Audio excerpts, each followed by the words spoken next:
Peace and greetings. Get myself situated here. All right.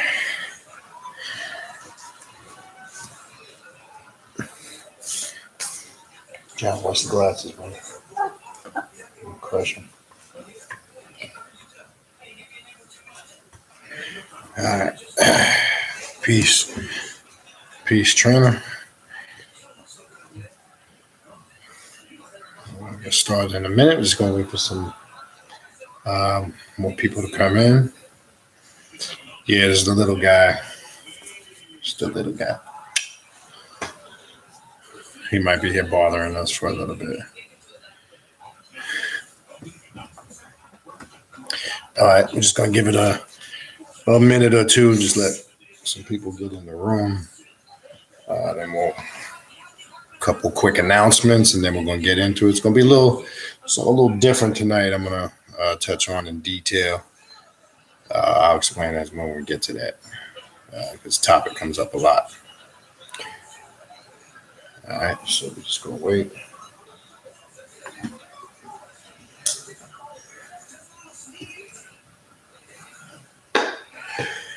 All right. Papa Nieves, a.k.a. Papa Smack It. No, he's not. I got to behave. I got to talk good. All right, so real quick before we begin, just a couple quick announcements. As you know, busy month personally, and I know everybody's doing things also. Holidays, people traveling, all that good stuff. Good time of year. So we do have, as I mentioned in the last video, we weren't thinking about really doing anything open. It's something that we have planned privately, but it's turned out we got people that will be coming and making the trip and attending in addition to the people that are here, which is wonderful. It was great. So I did send the flyer out. I'll resend it 1 or 2 more times for the ritual of the Holy Death that we will be performing. This one is on a Saturday. We usually do it on a Friday. I just want to make it clear. I had sent two flyers out last week or a little bit over a week ago and corrected the date. Dad, we'll go get the chips. Yeah, that's fine. Go ahead. And corrected the date from the 21st to the 22nd. And the reason that is because there's some people traveling and to time it for them to be here, they will be traveling that Friday. So we kind of made an adjustment. Again, this was something that we had planned privately anyway. So I decided originally I wasn't going to put a flyer out and an invite. But I said, and the reason why I wasn't going to put out a flyer and an invite, like I said last week, because I didn't really expect many people to attend due to this month. As I said last time, I know the airfares are kind of high, so it can be a little expensive and inconvenient to travel, plus crowded and all that good shit because everybody's traveling that weekend. But anyway, put the invite out. So we do have people that have responded. We will have some people coming from out of state in addition to the people that are here in the state of Florida. So we are looking forward to that. It's going to be a really good ritual, good working. If you haven't received a flyer and would like an invite, you can just email me at the email in the description box of all the videos, khnum19@gmail.com. Again, just to want to, I mentioned it last week, I'm going to mention it this week, that week of Christmas, I will not be doing any consultations that week. I will be just taking a break for about 4 or 5 days. I will reconvene the following Monday afterwards due to the fact that I will have family and things of that nature and personal stuff going on for those several days. So it'll be impossible for me to really find time to do that, but I'll pick back up. For those that have contacted me, I have booked them up until Thursday, which is the 20th, I believe. That's kind of when I'm going to stop for about 5 or 6 days. But if you are interested in a spiritual consultation or a reading, some people like to do what they call New Year's kind of consultation reading to kind of get an outlook or a forecast for their upcoming year and focus specifically on that. This is a good time of the year to do it, to see what comes up, to see what you're working with, to see whatever work that you need to get done, etc. A lot of people like to use the end of the year going into the new year for that. You can utilize it however you see fit. So if you are interested in any of the aforementioned, the ritual on the 22nd, a consultation or a reading, or information on classes, you can email me at the email in the description box of the video, which I'll just type it in here too one time, so I got to do it. All right. Noom19@gmail.com. I'll put it right there in there just so everybody can have it. All right. So having got that out the way. All right. So the title of the video, which towards the end of last week's video kind of sparked it while that video was going on. I have to the left, which you can't see. I actually brought a statue over here, but I have something to the left set up with my father, which was St.Expedite. St.Expedite. And I'll tell you where the names kind of got mixed up, how it came about. But what I wanted to talk about, because in hoodoo, voodoo, in that spiritual practice, it is a very popular practice. I wanted to talk about that. And I wanted to explain the difference between working with the spirits of saints as opposed to working with some of the actual Loa, the difference, or the Gede, or any of those deities. What is the difference? Why the breakdown? Why the separation? Why still the Catholicism or some of the Christian influence? But I'm going to show you how you bypass all that shit. Now, I want to make this clear. You're always in control. It's always exclusively your choice. So you make the decision whether it's something for you or not. Or whether it's something you want to work with or not. That's entirely up to you. So I want to make that clear. You don't have to agree or be in accordance with everything that I'm going to talk about tonight. But it's a topic I want to cover because it's still there. It's still connected to a lot of these African spiritual traditional systems. You'll see it in Haitian voodoo. You'll see it in Ifa. You'll see it in Santeria, etc. But in my experience with the voodoo hoodoo spiritual system, it's just a little bit different. And I'm going to explain that. And this was one of the many reasons why I gravitated and kind of left a lot of the traditional stuff of Santeria and Ifa alone, in the sense that I don't really belong to a house and follow all the rules and regulations strictly as I might have did back in the day. Little background and history on St.Expedite, and then I'm going to explain the difference between the working with saints as opposed to Loha deities. There is a difference. I want to make this clear. All right. But let's get a little history on who we know. All right. So I brought my statue. This is St.Expedite. They'll say in English, San Expedito, Expedite, Expedito. Just means to rapidly, the English word we know as expedite. You'll see he has a symbol in his hand and it's inscribed. I know it's kind of small. You can't see it there. Hodi, which means today, or Hudi, some say. And an inscription on the bottom, which says tomorrow. There's a lot of symbolism, which you have to focus on. Now, where some of the confusion comes in, all right, how I work with this, because then there's some who are strictly or exclusive to African spirituality, and they may not feel comfortable working with Catholic iconic images, and that's fine. I separate the two. Now, again, if you go back to some of the videos I did years back, you would have heard me say on a lot of those older videos, I didn't really deal with this or mess with this, and at that time I did not. I want to make that clear.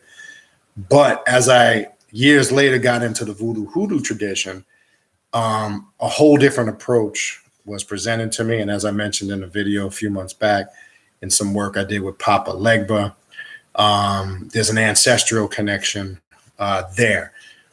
So I do work with some aspect of it now in this present day, and I'm going to explain why. But as I said before, in the voodoo hoodoo approach, it's a little bit different as opposed to Santeria, Ifa, etc., and how you'll see it in the Afro-Caribbean community and how the disguising or the masking of worshiping the Orishi behind the saints.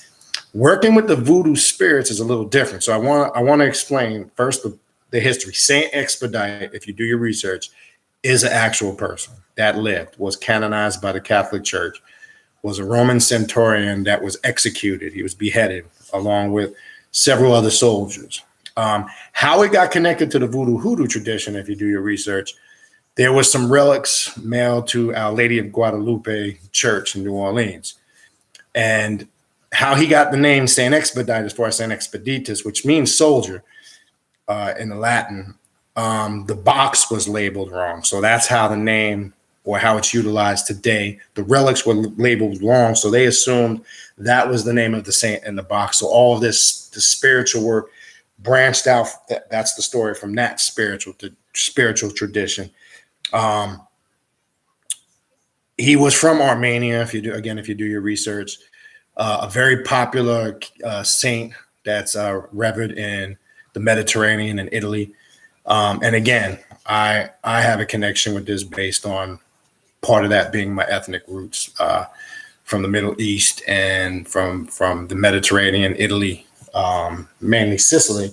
So there's a connection there. And again, part of my personal work or realization is one of the reasons I started looking in this route. So I want to make this clear. This is an actual person. It's a spirit. I want to make it clear. You have to understand the difference between working with spirits, working with deities / archetypes. There is a difference as far as the approach and how to utilize it and how you work with that.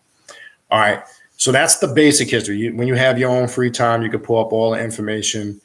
But I want you to understand how it got into the voodoo hoodoo tradition. Now, you will find, for those that practice voodoo, there's two ways, or several ways, or a couple of different aspects you can work with St. Expedite. Put this down. Now, you have to be clear. Like, some will synchronize it like they would do per se in Santeria, or like they do in Haitian voodoo. They will take an icon like that and synchronize it with one of the Loha, right? For an example, some synchronize San Miguel or St. Michael with Dambella Widu, right? I don't utilize it in that aspect. Let me explain. All right. In voodoo, they will also synchronize St. Expedite with one of the barons, mainly Baron Samedi and Baron LaCroix. If you consecrate this image, you have to be clear. Either you're going to work with it in that aspect, if you're going to work with St. Expedite, or you're going to work with it as the actual saint. I want to make this clear. I work with it as the actual saint. When I'm working with the Loha and the Gede, I stick traditionally to the African spiritual system. I don't like to synchronize. And that's why when you saw a lot of my older videos back then, I don't like to synchronize any of the Orishi, etc. If I'm working some of those traditions. Now, certain systems I will if something arises in my personal work. But specifically with St. Expedite, I want to make it clear. So we're talking about St. Expedite because you will see, be it voodoo or some of these other African spiritual systems, where you will see the synchronization with some of these Catholic icons, and we understand the reasons why, the history of it, etc. But we're focusing specifically tonight on St. Expedito, right? So there, you'll see either people use the voodoo aspect of one of the barons, mainly Baron Samedi, Baron LaCroix, or the actual aspect of the individual called St. Expedite or St. Expedite. And again, the difference is St. Expedite, when you work with it as the saint, or if you're using it as one of the voodoo, you got to be clear when you consecrate that image and work with it in that aspect and that aspect only, because it is different on how you approach it. If you're using it as one of the barons, then you can use the implements, colors, imagery, candles, or anything that's associated with the baron, and that being the focal point or the icon that or the imagery that you're using through that particular method. When you're using it as St. Expedite, as the saint, which I'm going to talk about now, there's a few things you must understand when working with it. Because it is a spirit that replies quickly, or as I said, is for situations where you need a rapid or a quick resolution. A lot of people will use it for finances to clarify critical situations, to get resolution to specific problems, etc. I actually there's other aspects you can utilize this for, which I'm going to talk about. All right. I actually had an image of it. That statue you just saw there, I actually had that on the altar when I did my father's funeral rites. You could also use it when working with the spirits of the dead for a speedy transition, quote unquote, to the spiritual realm. And on the other side of the altar, now remember I said when I did that ritual, I had San Miguel on one side and St.Expedite on the other side. And remember, San Miguel, as I said before, is synchronized with Damballa we do. And when you're trying to open the gates, or you're trying to partition the energy of the spirits to make that transition or go through, Damballa we do in that system is always invoked first. But I want to be clear when you're working with it. It's just like any other work that you do. It's about intent and how you fuel it. So your preparation and your intent and the clarity of your intent and you got the practicality of your intent. Okay. You must be practical in the work that you're doing.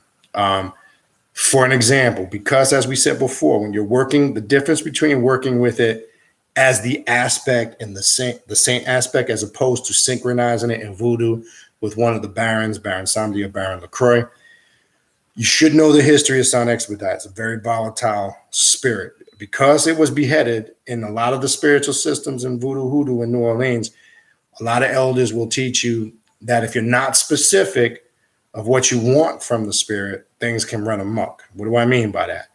It's been known, for an example, people say if they do money work or relationship work with St.Expedite, let's say money. Say you ask for $1,000 or $2,000 because you're in a critical situation or you have a serious debt to pay.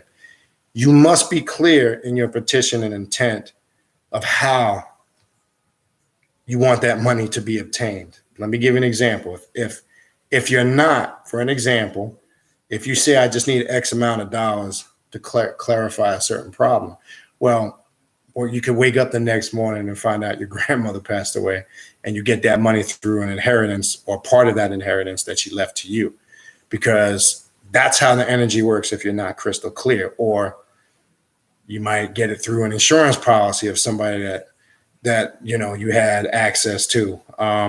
If you're asking for better health, if you're asking to lose weight, if you're not clear, you might get a sickness and lose that weight. I just want to make this clear. You must, this is when you're working with it as the aspect in the saint form. Then I'll talk a little bit about working with it as synchronized with one of the voodoo barons, Samedi or LaCroix. That's where people tend to kind of get confused or not get the results. And also, if the intent isn't clear, thought out, mapped, and practical, then you get no results at all. So it's important to understand that. It's like any other magical working. Now, on dealing with black magic and the occult, this would be considered an aspect of folk magic, some will call it. But remember, as black magicians, you can adjust and make this work or make it suit whatever you're trying to accomplish. Now, the standard way to set up the altar, if you're familiar with it, when you're petitioning, and then again, right now we're talking about the saint aspect, the actual St.Expedite. And again, understand the difference between working with spirits and deities. It's two entirely different things. The method you would set up, and it's called the basic triangle altar for St.Expedite, right? You would place in a triangle at the point, which is in the back, you would place a candle that you would utilize for this working. Now, they'll tell you that for money workings to use red candles. I just like to use a candle with the image of St.Expedite, which works very effectively. To me, that's the most effective. You can use the red because the red deals with passion and energy. That's fine. I tend to prefer to have a 7-day glass candle in the image. That would be at the point.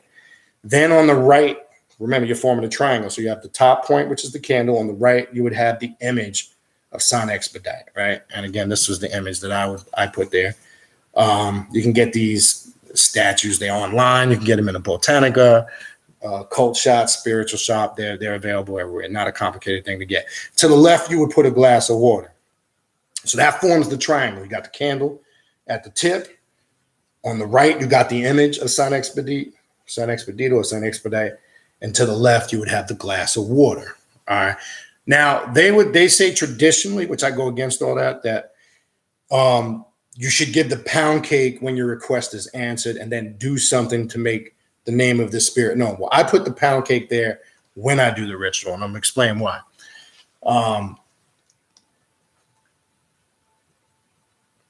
Now you'll also see like they have different mojo powders, ritualistic powders you can use. I always anoint my candles. They have St.Expedite oil, which I always anoint and dress the candle.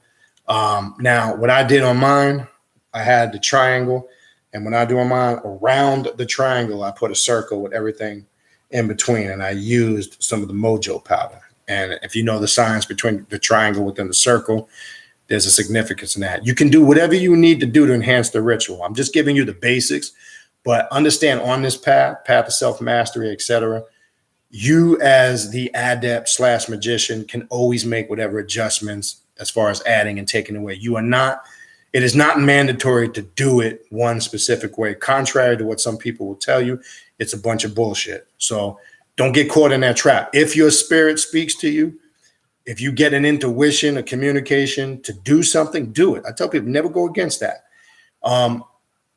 Now, there'll be mainstream traditionalists that will say otherwise, but remember, we're not dealing with mainstream traditionalists because on this path as the master and the adept, be it he or she, you're always in control. So you do what you see fit to make that work for you. So that's the basic triangle altar. Now, they say the offering that you put there for the spirit, you'll hear in a lot of circles, a sour Lee pound cake. It necessarily don't have to be a sour Lee pound cake. Any pound cake will do.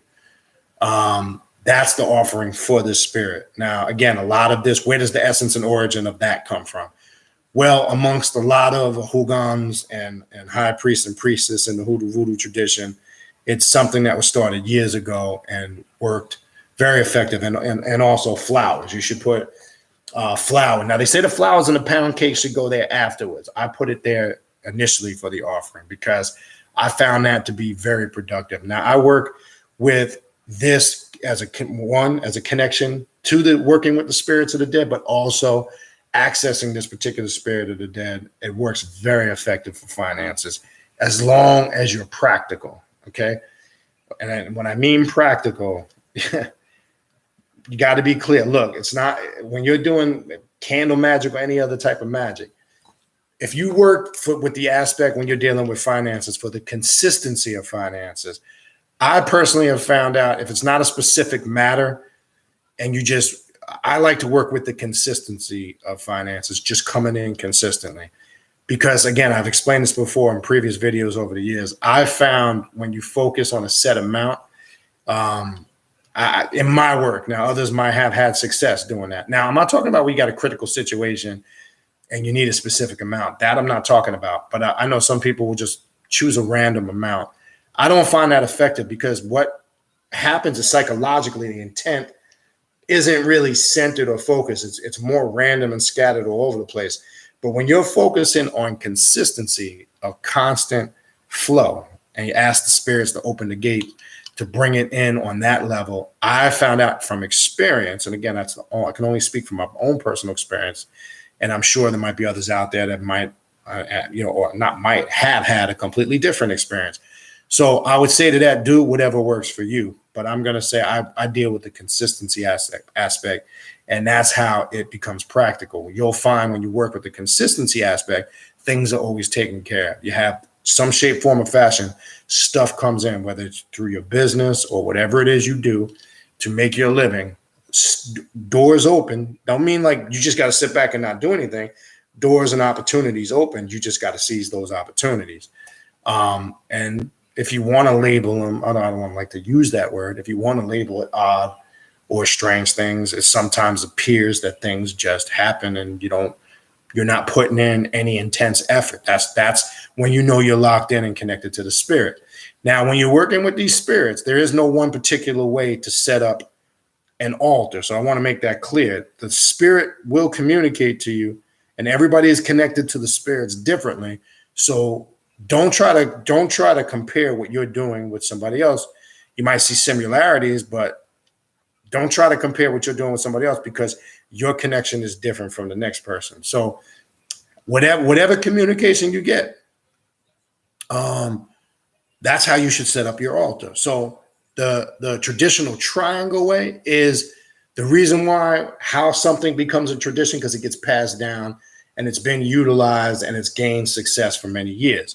But I want to make that clear. We're not dealing with religion, even though we're dealing with some religious aspects, symbolisms, and things that are connected to religion. But remember, we're bypassing a lot of the traditional stuff and we're creating our own methods. But I want to make this clear. When you're working with it in the aspect, again, of the actual individual, St.Expedite, or whatever you want to call it, do your research. And any high priest will tell you it is a very volatile spirit. And be clear when you petition it, because it can run amok. And the reason why they say that, when they connect with the spirit of the dead, because his head was chopped off, it's very volatile. It responds quick, but because of that disconnect in the sense of how the spirit made the transition, anytime you're trying to contact a spirit that went through some trauma in their transition, you must be educated on how you're going to work with that spirit. Now, that we can bypass just the aspect of St.Expedite. It could be a blood family member or a blood relative. Same thing. And as you hear me say before, not all your ancestors that are connected to you by blood were good people. Now, don't mean you can't use their energy and take some of that and make it productive. You can, because part of working with the ancestral spirits is to create that healing and that harmony, to repair some of that aspect of the family bloodline. But you also must be educated and aware of when them volatile spirits come. So I want to make that clear. That doesn't just apply to this. That could apply if you have an ancestral altar and you're doing ancestral work. We talked about last week, specters, some call them trickster spirits, how they can come. Remember, they can read your subconscious mind and appear to you as you want to see them. This is why people say I had a vision. Or, you're doing work with a specific archetype. I saw a Kali in my meditation or visual in my dream. You have to be aware. For one, you see the spirits how you want to see them. You see them because the reason why I say that is how you were raised and influenced, and the images that were pumped into your subconscious is, of course, that's how you're going to see them, right? Because think about this for a minute. I've talked about this in past videos. When everybody has a vision of the Virgin Mary, right? Most of the people, I'm going to say well over 90%, are Catholic. And from a very young age, they're pumped with a certain image. So if you pay attention, they all describe something very similar, the same description and image. This is the reason why. Now, it's not saying they didn't see an image of spirit, because it's subjective. That's personal. That's entirely up to you, the person, whether to accept it or not. Personally, I don't believe shit if I don't experience it. It don't mean that negates that person's experience. I want to make that clear. But if somebody comes to me and says, yeah, I had a dream last night and Kali came to me in my dream, I'm sure you did. I'm not doubting that. But for me to say, yeah, and just co-sign and agree with you 100%, now we're back to starting faith, belief, spookism, and religions. So we got to be cautious on that. We got to understand the difference between a subjective experience and an objective experience. And the magician's job is to connect both personally for he or she to gain the desired results or enforce their will to create the desired outcome. So an adept or a magician must have a good, well-rounded understanding of the subjective and the objective and how to harmonize them and how to make them work, but also to understand when we apply, as if you go back to some of the videos I did a couple months ago, a month or two ago, on Luciferianism, if you use a Luciferian mindset, it keeps you away from all those traps, because a Luciferian mindset is being God. It's somebody that's always seeking enlightenment in the sense of intellect and knowledge. So if you approach it with, look, we also take into account other people's perspectives. It doesn't mean we have to agree with them, just like you don't have to agree with everything that I'm talking about tonight. That's your choice. You don't have to accept everything that I'm talking about tonight. That's your choice. And I would never tell anybody to accept anything without gaining their own experiences to confirm it.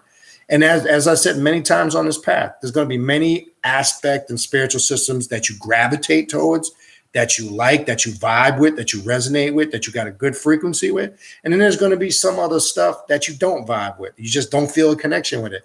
And it's just simple. You as a god or a goddess make the decision. If that doesn't interest me, I'm not feeling it, I don't mess with it.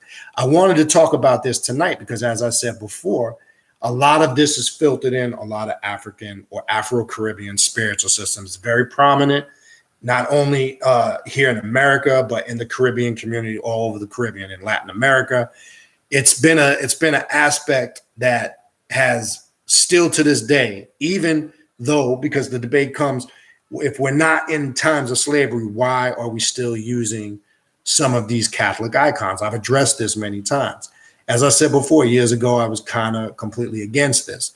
But as I've learned through some elders and through some of my personal work, sometimes the spirit feels the need to connect to an icon or image that's connected to that family or ancestral lineage. So there's a more deeper understanding to that. Now, I don't want anybody to accept that.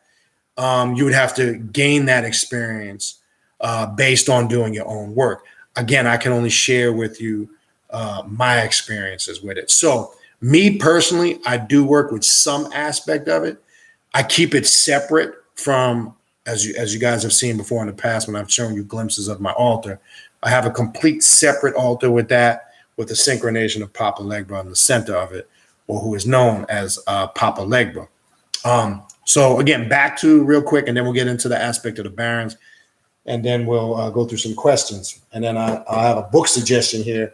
If you're interested in doing this work, I have a good book suggestion I'm going to throw out there for you. So when you're doing the offering, as I said, you could set up the traditional aspect of the triangle altar and make adjustments as you see fit.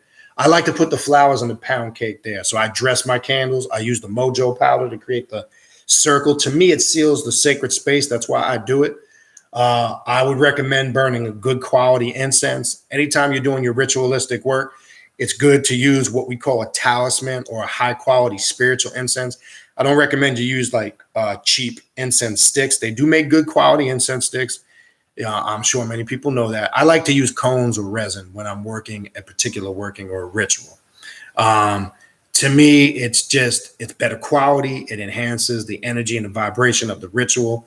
And remember, incense and the quality of it is important, because when you are invoking a spirit, I don't care if it's the Loa, the Gede, if you're working with the spirits of the saints via the voodoo pantheon, your intent and how you approach says a lot about you. If you're coming half-assed, if you're trying to just, wing it, as they say, remember, to me, it says a lot. And if the intent ain't sincere and you ain't really putting the energy behind it, that's another reason why some people won't get results.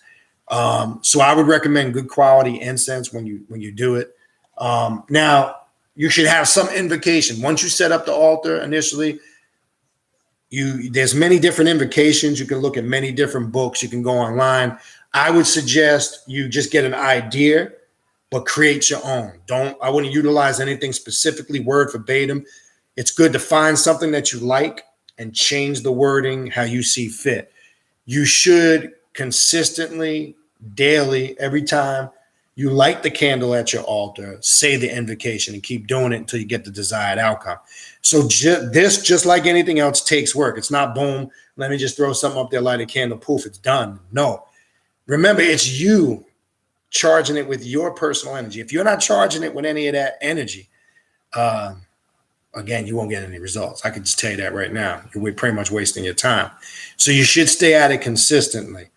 Now, they'll say in some traditions, then when you get the desired result, you should put the pound cake and the flowers there. I put it there initially. To me, I found it enhances the work from the get-go, and the outcome comes even quicker. And then they say to honor the spirit, you should also, like when we talk about making pacts, sometimes with spirits, you should make the pact with the spirit and promise the spirit that you will say something positive to proclaim its name, pass it on to somebody. Again, this is a spiritual tradition that has started long years back in the voodoo hoodoo tradition. That you pass that, on or proclaim what that spirit did for you. And you can do that however you see fit. When you understand how to work with spirits and communicating with them, some of the stuff on the surface may not make sense because we try to gauge it based on certain things we're putting it up against. And it could be sometimes our personal ideologies. I have struggled with that. I've had to learn to suppress some of that to learn. Because as I said before, if I didn't suppress some of that, and part of that is the ego, where it can kind of, the ego is good because the ego, your ego also protects you. Your ego is what, keeps you focused and motivated, but your ego at the same token could be something that could be your downfall and a distraction. So I was somebody that was never really interested or in a sense opposed to not really looking in any aspect of this work until as I got older and wiser and said, look, if my mindset really is about just getting results, and that's all I give a fuck about is getting results. I'm not caught up in all of the, likes and dislikes, do's and don'ts. That's personal. So what you like and don't like, or what you're going to do and not do, that's personal. That's up to you. I really couldn't give a shit. It's irrelevant to me because it's not going to stop me from doing my work. I've worked with this spirit for several years now, and I personally get consistent results. That's all that matters to me. I can't speak or vouch for anybody else. Now, I'm sure there's plenty of people that have not gotten results, and that could be for a multitude of reasons. I mean, I would have to sit down and talk with them people individually to find out maybe there was something they did wrong, or maybe it's something mentally up here, etc. So I couldn't really answer that without getting more detailed info. I can only speak and share with what I've experienced and what I know. And again, I'm not saying that to say you should accept my experience as your reality. Hell fuck no, you shouldn't. You should gain your own experience and confirm your own reality based on doing your own personal work. So this is why I'm doing this video, because it's a hot topic. It comes up again.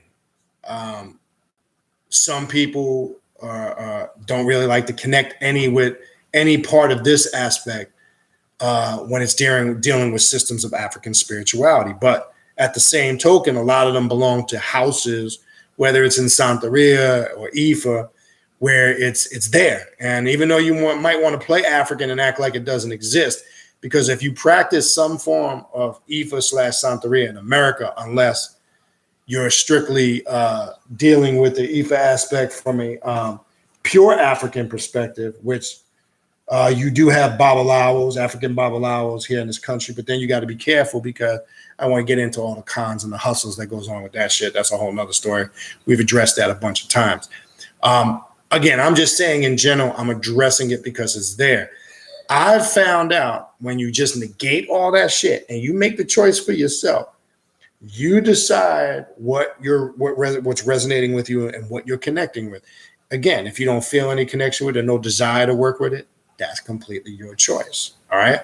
But if you do that basic working invocation and set up that standard triangle altar, I would also suggest, like I suggest in any working you do, add your own personal flavor to it.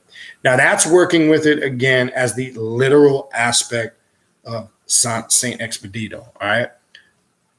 Now, if you're working with it, some in the voodoo tradition or spiritual system, I should say, will utilize it and synchronize it with one of the barons, usually Baron Samedi or Baron LaCroix.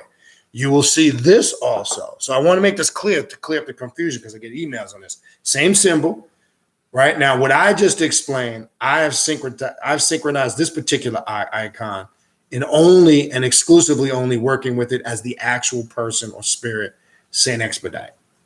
You got to be clear on that if you're going to work with it. You can't utilize and charge the same icon with the two different energies. That's going to cause a lot of fucking confusion for you personally. Trust me when I tell you. But you will also see that same image, but some will exclusively work with it as one of the barons. Pick a choice. And they'll use it again as a Gede type of spirit. They'll use it. You can still use St.Expedite. If, like I said, in my father's funeral rites, I utilized St.Expedite for a speedy transition for the soul to evolve speedy, or to make the transition as quickly and smoothly as possible, because I was clear on my intent. Some will just use it as a gatekeeper slash spirit of the dead if you synchronize it with one of the barons. And you will see that image on the altar with the colors of the baron, purple and black candles, black cloths, black scarves, purple scarves, in certain ceremonies and rituals. You will even see this in Haitian voodoo.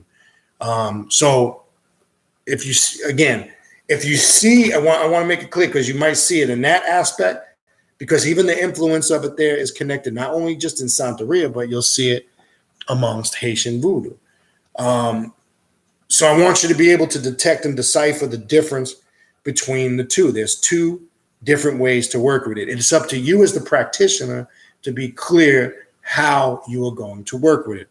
Now, one thing I would not recommend, because St.Expedite being a very volatile spirit and Baron Sunday being a very volatile spirit, if you try to utilize this same, say you have one image and you're using it for both workings, that can cause a lot of conflict. A lot of conflict up here mentally. You will be activating a whole bunch of energy that can cause a lot of chaos in the mind. I don't recommend it. I recommend, if you're using it, you be crystal clear again on what aspect you're going to use it. Now, if you're practicing more of the straight up, which I try to keep that when I'm dealing with voodoo or voodoo, I like to just work with the African aspect of it. But because, remember, the voodoo hoodoo tradition, and I've said this before, I mentioned this a few weeks back, I don't know if it was last week or the week before, we have a lot of people in this country here, right, who are from all different ethnicities and backgrounds, especially people we call Nubians, African American, people from the Caribbean, Latin America. It's nice that we all want to connect to the essence and the origin, be it Egypt or some part of Africa. And we're not negating that. We know what the history is. But sometimes we get caught up as if there is no ancestral history on this soil here. I found in my work, because the ancestors have an energy, we're all byproducts of this generation, unless you just didn't recently come over or migrate from another country recently in your life. If you're born and raised here in America, you have a connection to this soil. You just need to find it via, if it's the Native Americans, some people connect with that. If it's the Moors, if it's the Olmecs. But there is an energy that's connected to this. A lot of these spiritual systems were started by our ancestors that took those traditions and incorporated it and adjusted how they saw fit here. And how you know it's a reality and it's effective, because it still exists today and people are still getting results. And New Orleans, not that you have to exclusively be in New Orleans to practice voodoo hoodoo, but that's would be the center or the foundation of it. So we got to stop acting like there is no energy here. What's that?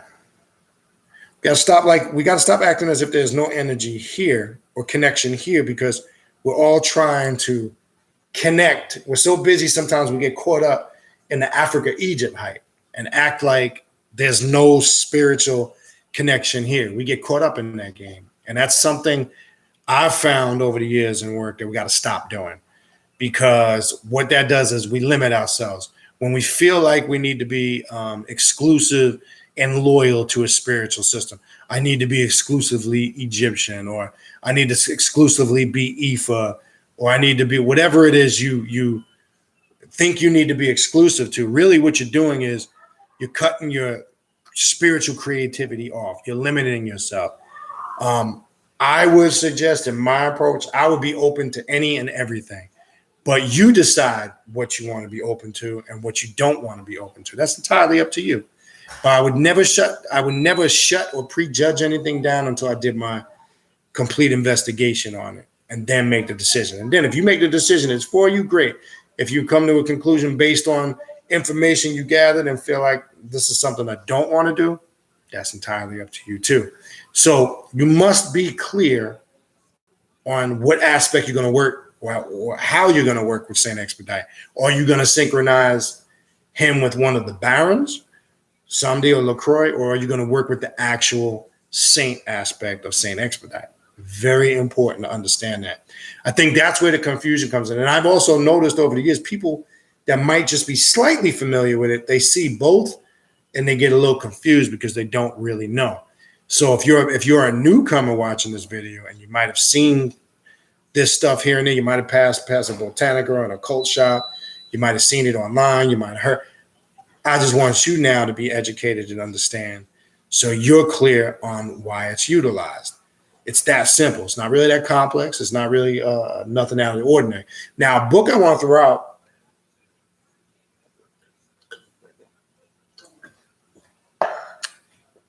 If, for an example, if you are interested in exploring and working with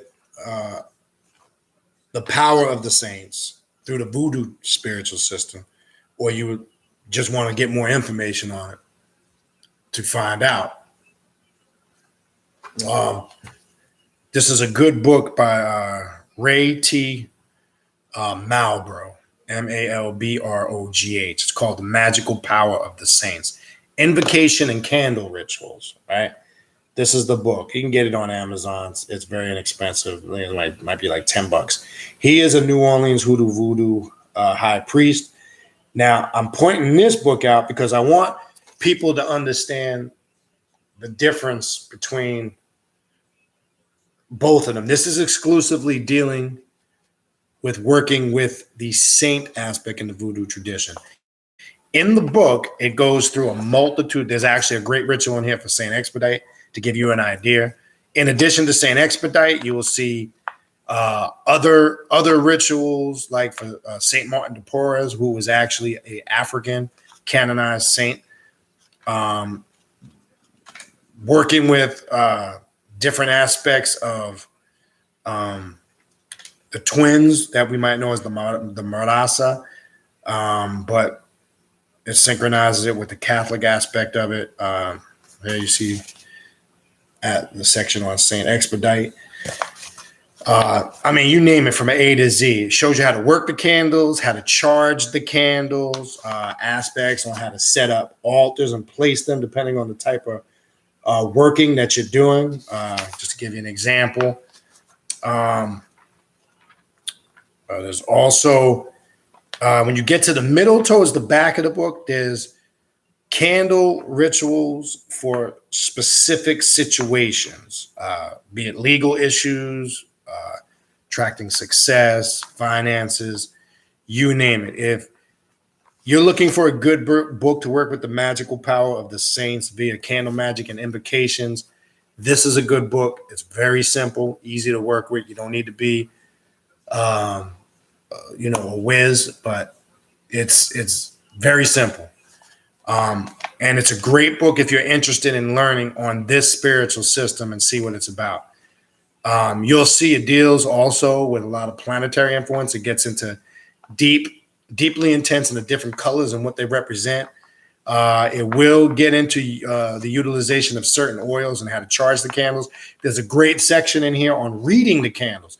Most people that practice candle burning magic, that's one thing they don't really read and study the candles, the messages they get from the candles. What do I mean by that? Well, when you're doing specific work, especially with glass candles, and I'll explain it, with wax candles, you pay attention to the way they burn down is kind of confirming what's going on in that area. Say if you're burning a candle in the area for health, all right, and say it's a glass candle. I'll explain the difference between reading a glass candle and a wax candle. If it's a glass candle, and as that candle burns down, you see a lot of black residue, a dark black residue. It shows you need to do a lot of work in that area. You might want to do it. You might want to do it more than once or twice. Now, if you're burning a candle and immediately, sometimes you'll see the glass candle, it'll burn down severely, very clean. You won't see hardly any residue. And you say to yourself, why do some burn down clean? Why do some burn down with a lot of residue? Also look for images in the candle. Sometimes if you're burning a candle for a specific spirit, you can see the image of the face in the candle if you really pay attention and are looking. So pay attention to how they're burning down, how clean or how murky the glass might be. Now with wax candles, now hopefully it's not right under an AC vent. If you see they're burning uneven, a lot of wax, it's sometimes they burn super fast, really messy, then you have a lot of work to do continuously in that area. Sometimes you might use a taper or a wax candle and it burns down smooth and clean. Then again, that would be the way to confirm that you don't need to do as much work in that area. I'm using the health example. It could be finances. Now, also, sometimes when you really study and look at wax candles, you might see sigils, the way the wax burns and forms. You might see certain symbols, sigils, and signs when you look in that candle. Now, sometimes you might see it. Nobody else can see it because it's perception. It's just how you might have captured the moment. There's a good section in here to kind of train and discipline you on how to read candles. Everyone should know how to, if you practice candle magic, you should master the art of knowing how to read the candles. It only makes sense because the first thing I always ask somebody that they say, I did a candle magic ritual for such and such. And, I only did it once, but I didn't get no results. So the first thing I asked them, do you remember, if it was a glass candle, do you remember how the candle, oh yeah, I remember the glass being a lot of black, dark residue on it. I said, well, that's the reason. You need to obviously do it much more than one time. The spirits will communicate. If you understand how to read candles, the spirits will communicate to you via the way the candle is burning down. Sometimes in your meditations, you will also notice out of nowhere, the flame might just get ridiculously high. I mean, I'm not talking about just a little flicker or flare. I'm talking about if you're doing work, and this has happened many times to me, it gets ridiculously high for a minute or two.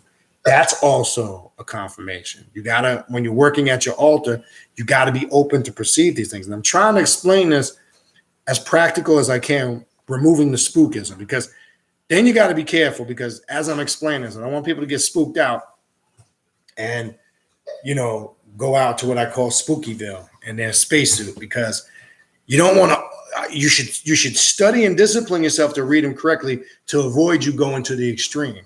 Because some people will go to the extreme with it, because sometimes not knowing how to read them, you can misinterpret and go and make it more deeper than it actually is. But this is a great book if you're interested, again, in working with the voodoo spiritual system via this path. And I would just suggest, if you're not, you should at least educate yourself to it, at least know it. Don't mean you gotta do it and work it, but you should at least know it. So there's a whole section on that. There's a whole section. All right. In the back, there's a section. There is a section. Ben, Jackie. Yes. Can you just close that door, please? Thank you. In the back, there's a section. I'm not going to throw it on a screen, but you can see. It breaks down all different oils you can use for specific invocations and rituals. There's stuff for hexing and jinx. Now, there's also voodoo rituals in here. And again, I would say proceed with caution with this for putting curses, hexes, and jinx. But I'm going to tell you, utilize it at your own discretion. So be very, very, do your due diligence. Okay. I'm going to make that clear. There's a list of planetary oils, money oils, legal matters, African juju oils, controlling oils, seduction oils. I mean, you name it. There's something in here for any aspect you can think of. Gives you ideas how to set up an altar, as I showed you before. In the past, how I've set mine up. So again, I can go on and on. It's a great book. In my opinion, I'm just flipping through it to see if I missed anything key that I want to point out. I don't think I did. Anyway, again, it's Ray T.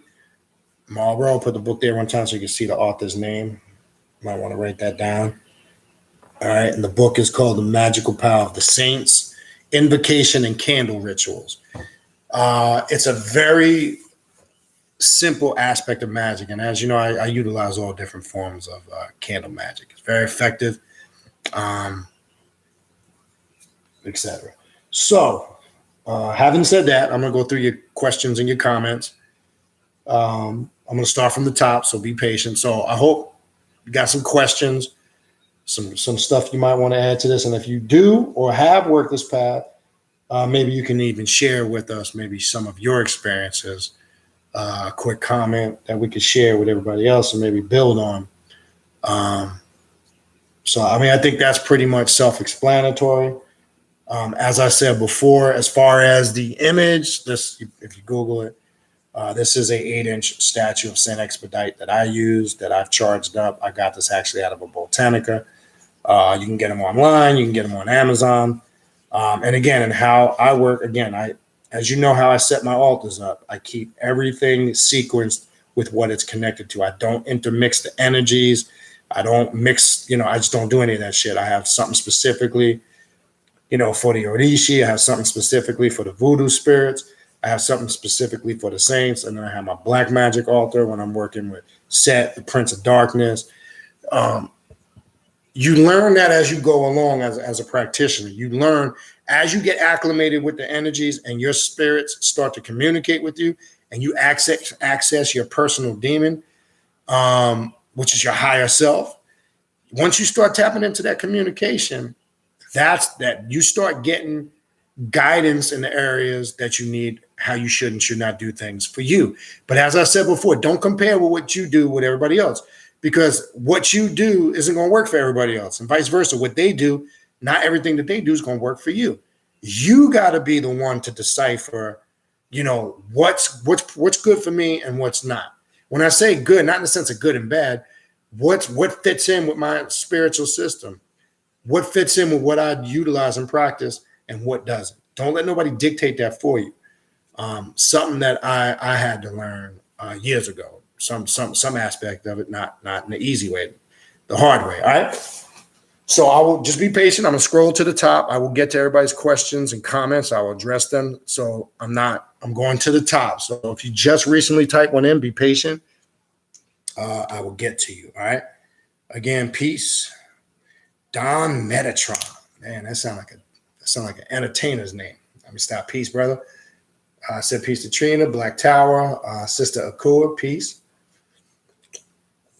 Good to see you here. Hope everything's good. My sister Myra, I know we'll see you next weekend. Sir Noble 32.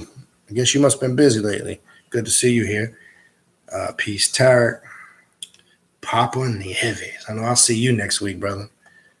But remember, we're going 80 shades, 80 to 100. Man, stop. All right. Peace, Mama Muerte, Mandy. All right. Brother Duma. All right. I'm trying to get to some of the questions. Nathan 22. Just trying to acknowledge everybody. If I missed anybody, Straight Panther. Yeah. All right. Okay. Where we at? All right. Looking for some questions. All right. Let's see. Mandy, you got to cut out. You'll be watching on the fly. Peace. Love you too. Okay. Black Tower. Yeah. Actually, it's funny you bring up St. Cyprian or Cyprian, as some say. That had crossed my mind. If anybody's interested on certain, I'd be more than open to it. Just shoot me an email to remind me, because I'll forget. If there's other interests in this spirits, because I know this is something we don't really tackle too much.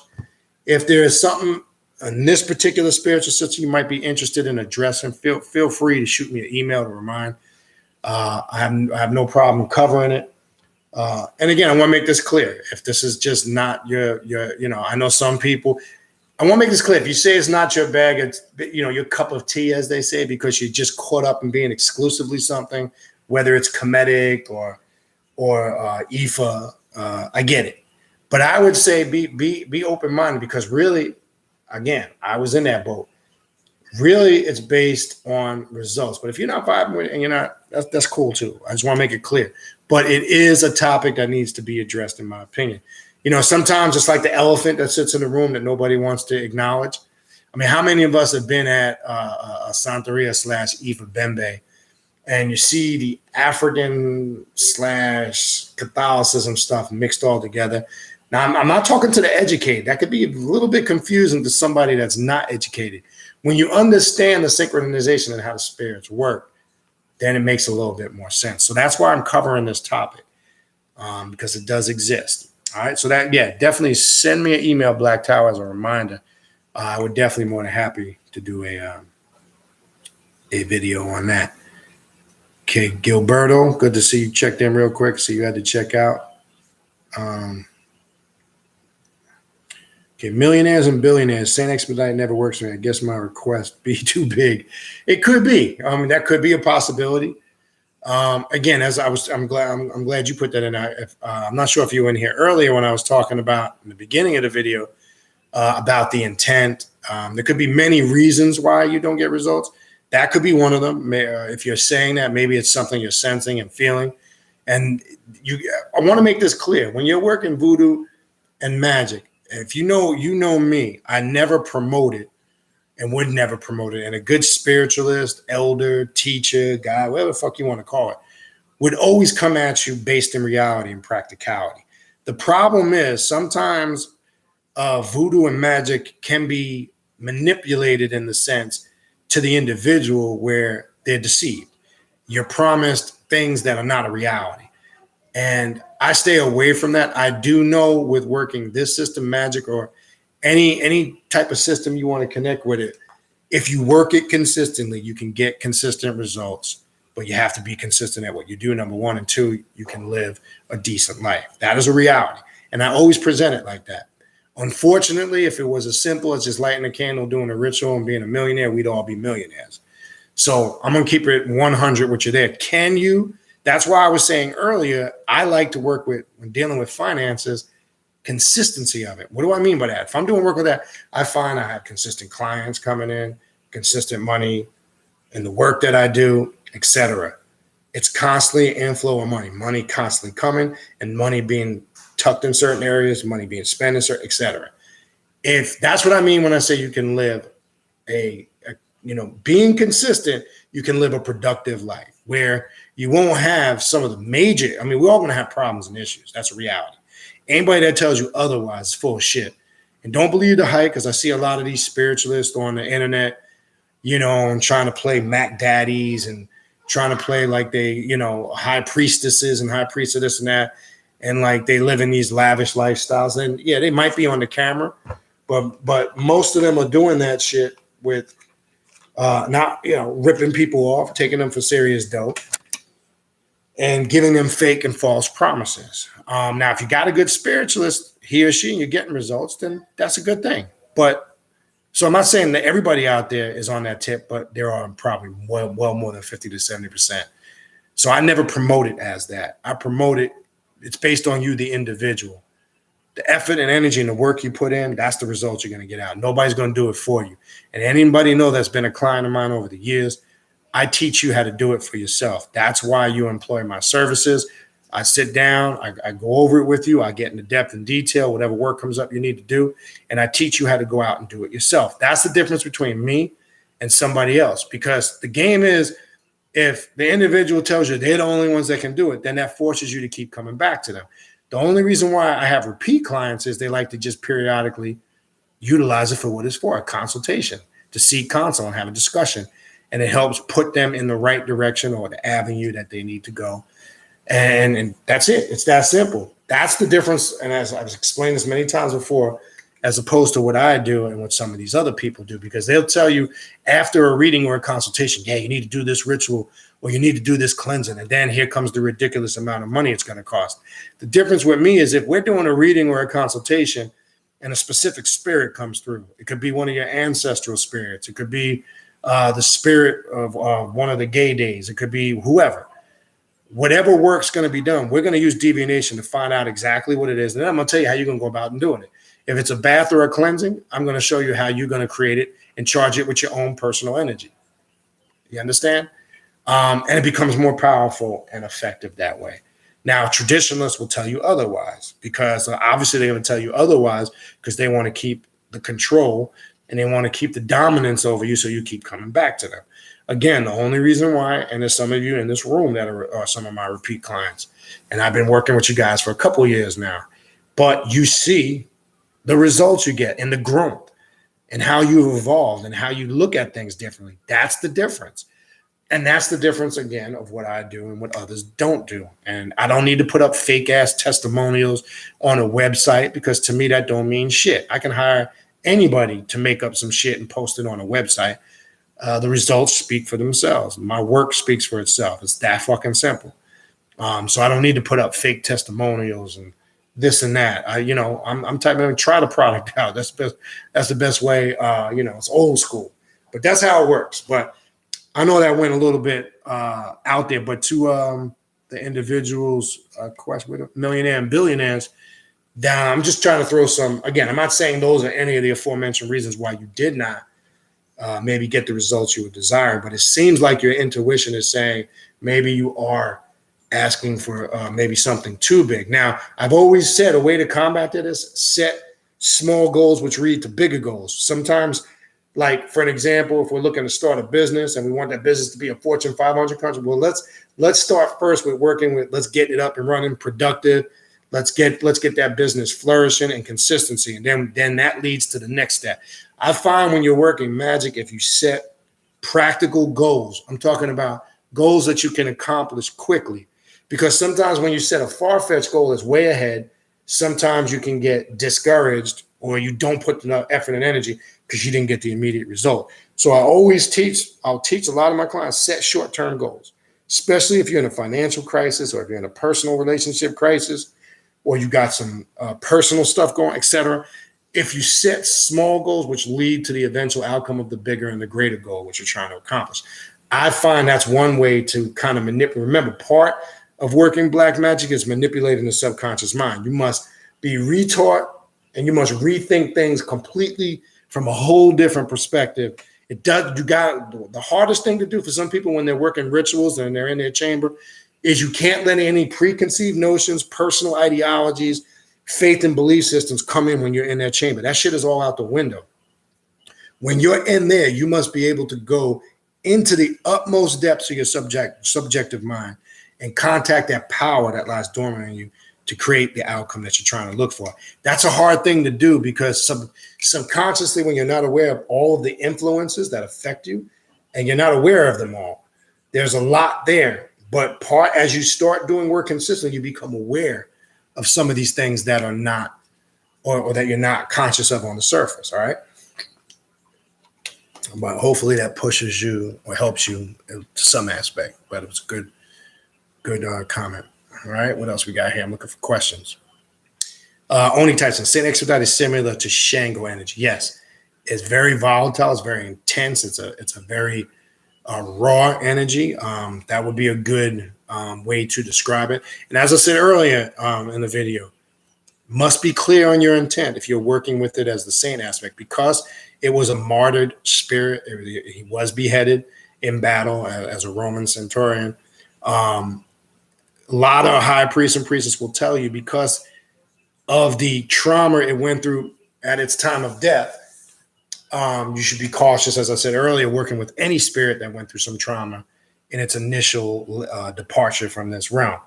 But because of that, and because it stood up and fought for what it quote unquote stood for or believed, it's a very fast working energy and spirit. And Shango can be the same way too, if you work with the Shango energy. But again, from my experience, and as you see, if I might pick the camera, show it there, I have my pound cake and water there from the working that I just completed not too long ago. And I can tell you this. In the work that I do, I literally would say within 48 hours, I probably had 10 to 12 clients in my email, literally. That's not even an exaggeration.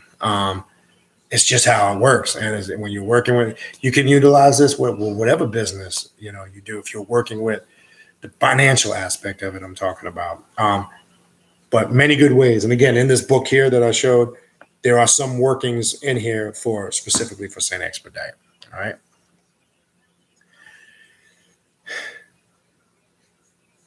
All right. So then we got, yes, Oni says, yes, I asked the labor for an apartment because my mom was bugging. And 2 years later, she passed, even though that wasn't the reason revealed through divination. Yes. Again, be clear on your intent. But like you said, you confirmed that that wasn't the case. Yes. And only like, again, you must type that in. The pound cake and the flowers, make sure it's there, whether you do it at the initial time of the invocation or afterwards.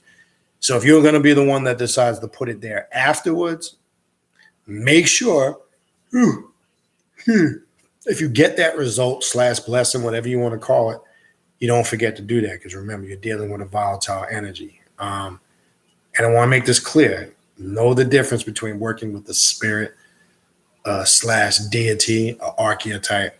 It's different methods and approaches. They're not the same thing. Unfortunately, I see this get confused. And some people kind of think, in a sense, it's all the same thing. It's not. There could be some similarities there, you see, but don't get it twisted. It's different. And understand the work you're doing and the system that you're utilizing. Very important, because that can fuck you up if you don't know. All right, what else we got?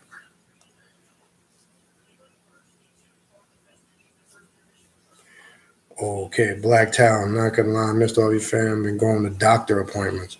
Hope everything is good with you. Okay, you say all was good. I'm glad to hear that, brother. Yeah, you say all is good. Yeah.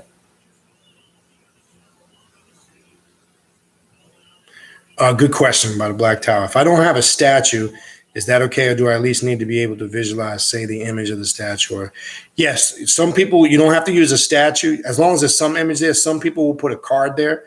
That's fine too. A picture or image that works too. It does not have to be a statue.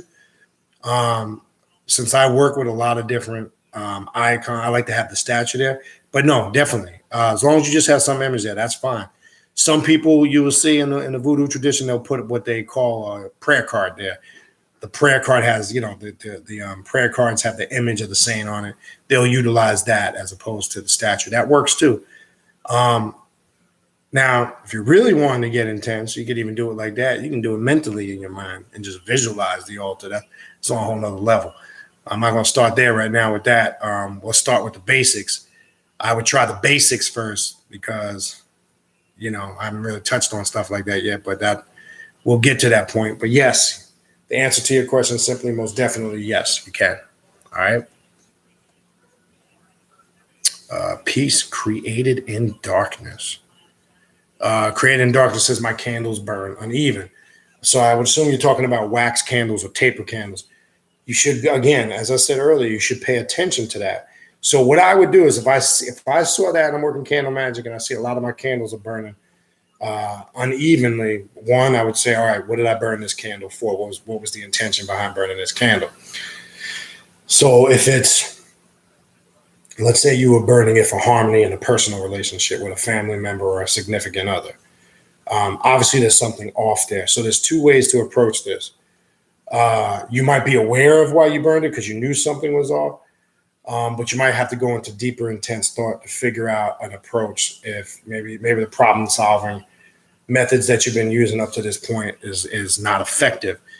But the very fact that you recognize it's burning uneven, there's definitely something there you want to reconnect with. Now, it could be simply just sitting in front of the candle as it's burning and just kind of going to a meditation or a deep thought. And sometimes, and especially if you're burning that, let's say you burn that candle specifically for a spirit or archetype or a deity, if you sit there in silence and really focus, you can get the communication from that spirit. That's how you know that you're kind of connected, when the communication is clear. And how can you confirm that communication? Well, there's beyond a shadow of a doubt, just by the way it feels. It's hard to explain it and put it into words because that's kind of literally impossible because it's personal. But you will know. And how you will know is there's a certain awareness that comes over you. It's that simple. But I would pay attention to that moving forward. And then I see you followed up with a comment. You overanalyze things. And we're all guilty of doing that in some shape, form, or fashion at some time or another. Again, to avoid that, when you feel like you're overanalyzing, sometimes it's best to just still and quiet the mind and sit in silence and reflect and contemplate go into some type of meditation on the situation, but get the mind to slow down, because when you're overanalyzing, you have a multitude of influx of thoughts, and that can kind of cloud your judgment, or the clarity of it, I would say. So we're all guilty of doing that at some time or another. But so again, when you see those candles burning uneven, try one of those methods to get some clarity on it, and pay attention. And to everybody, as I said before, whether it's a wax candle or a glass candle, same thing with the glass candles. And again, I would recommend read the section in here on how to read the candle so you don't overanalyze. And once you study the methods and you master them, it's not complicated at all. All right.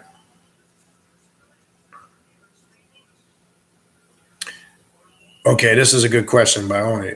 You'll see this too. What about the top half of the candle is black and the bottom half is clear? What's all that about? Well, that represents a couple of different things, and let me explain. One, when you're asking that, you have to also, again, look at what you burned the candle for.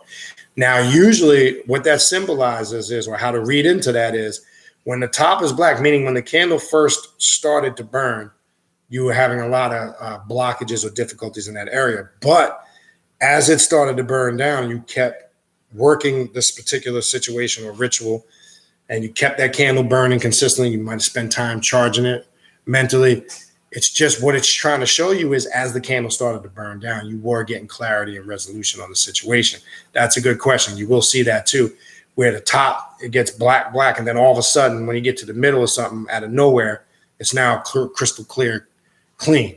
So what the spirit is trying to communicate to you is, now you're getting clarity and resolution on this particular situation or matter that you work this particular ritual for. And I'm glad you brought that. Actually, this book addresses that. It goes into that. It'll explain that.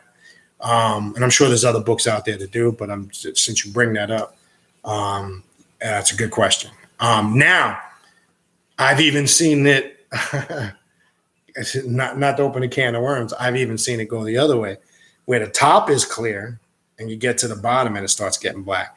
Sometimes, depending on what you burn the candle for, it could also mean the situation got more volatile. And it could be because of the work that you enforced.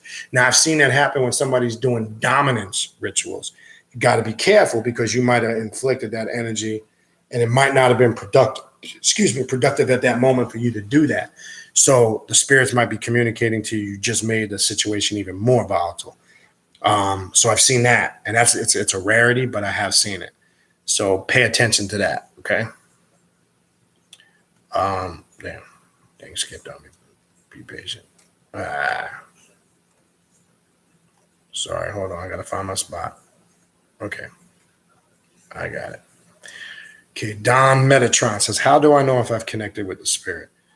And I just mentioned something a couple of minutes ago. How you know is a certain awareness, a certain feeling you got, a clear communication. And when you say connecting with the spirit, it all depends on the type of work you're doing. It could be through a meditation, a visualization, a candle magic ritual, a more elaborate ritual, working in your chamber. As I was just saying a couple of minutes ago, it's a certain feeling. It's hard to describe and put in words. It's personal, and we all connect with the spirit differently. So not everybody's going to connect the same way. I want to make that clear. Some people get visions. Some people get confirmation and connection via dreams. Some people get it when they're doing a work, and it's that, them goosebumps and that surge of energy, kind of like that kundalini. They ride. Remember, all your connection and your energy, and you do the research on this, your heart chakra, right? It starts and it works its way and forms. When you make that connection and communication, it's usually this feeling you get right here as it works its way up. I'm just trying to use some aspects that you can relate to, but everybody has experiences in those areas on a different level, and not everybody's going to connect the same way. But I can say this, it's a certain awareness, and you will know by that awareness, beyond a shadow of doubt, that you have made some type of connection. You won't question it. You won't go, oh, did I or didn't I? What was that just happened?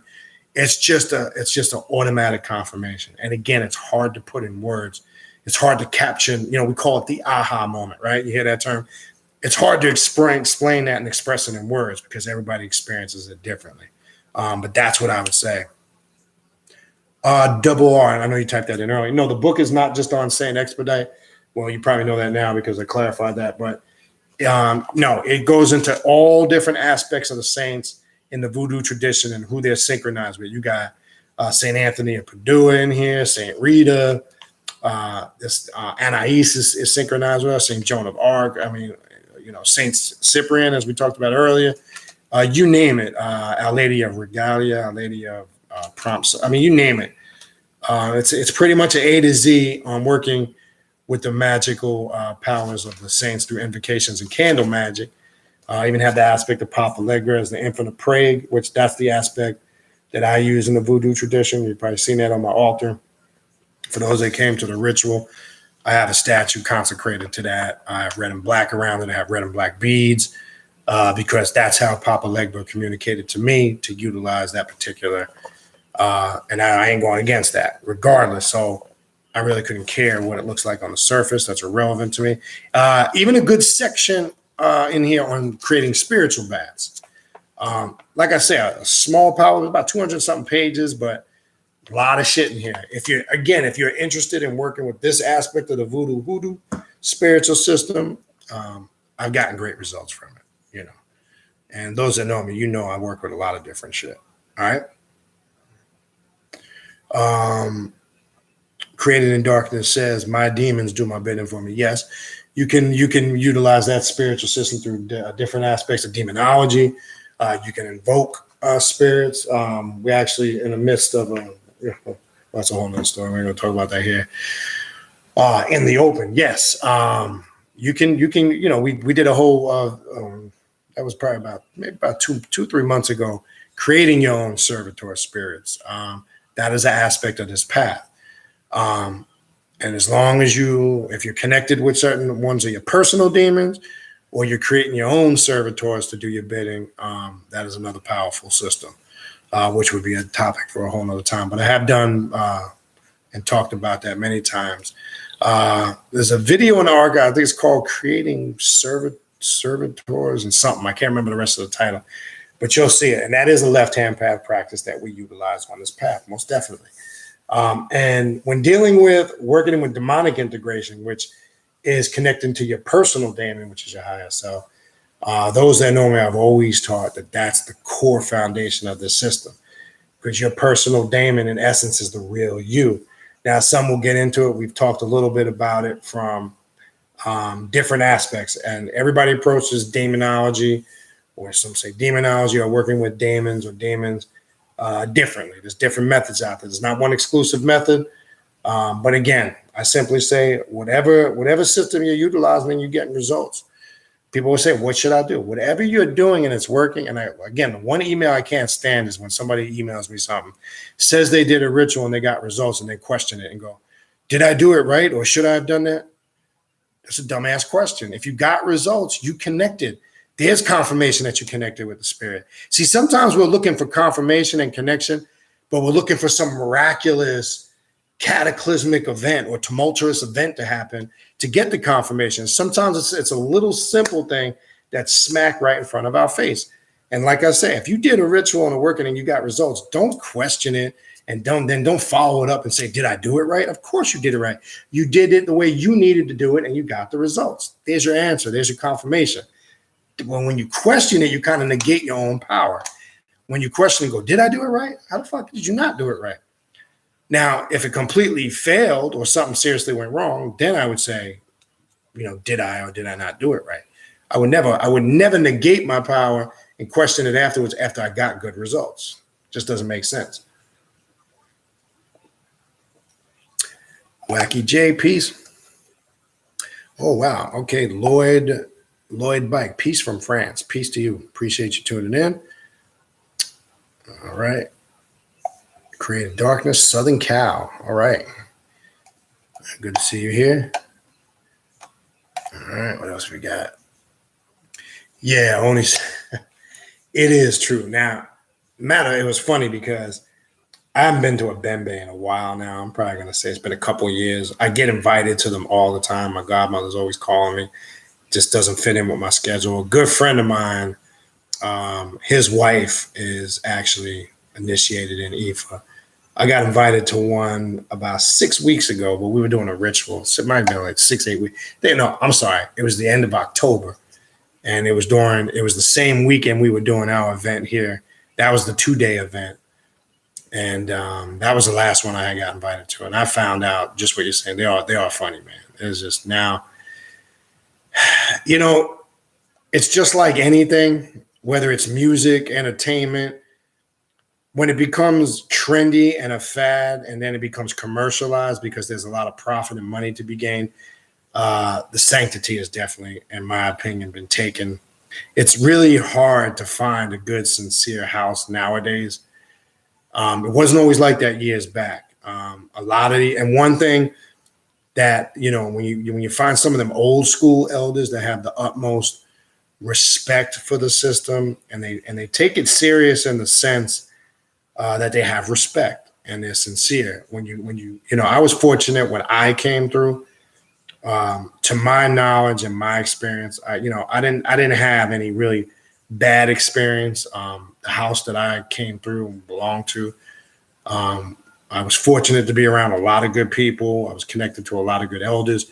And as I said before in the past, I made the conscious decision to leave on my own. I didn't leave because of something that went down and went wrong and I decided to leave. I want to make that clear.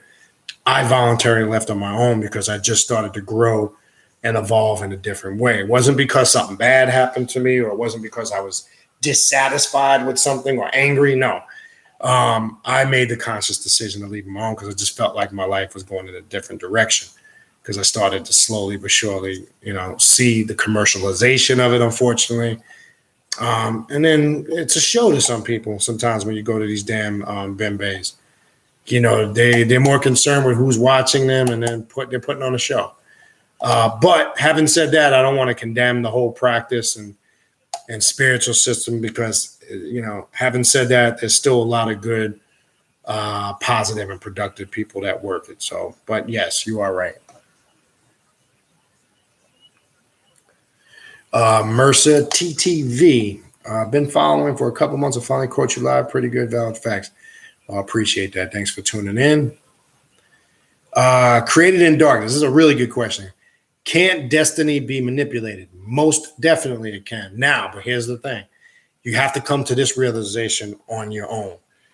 Now, you got to be careful when you're saying death. Now, I don't want to say it's religious to think we're all predestined to die an exact period. That's a religious concept. You definitely can shape your destiny as far as what you're trying to achieve and become and how to be successful. You always have control over that.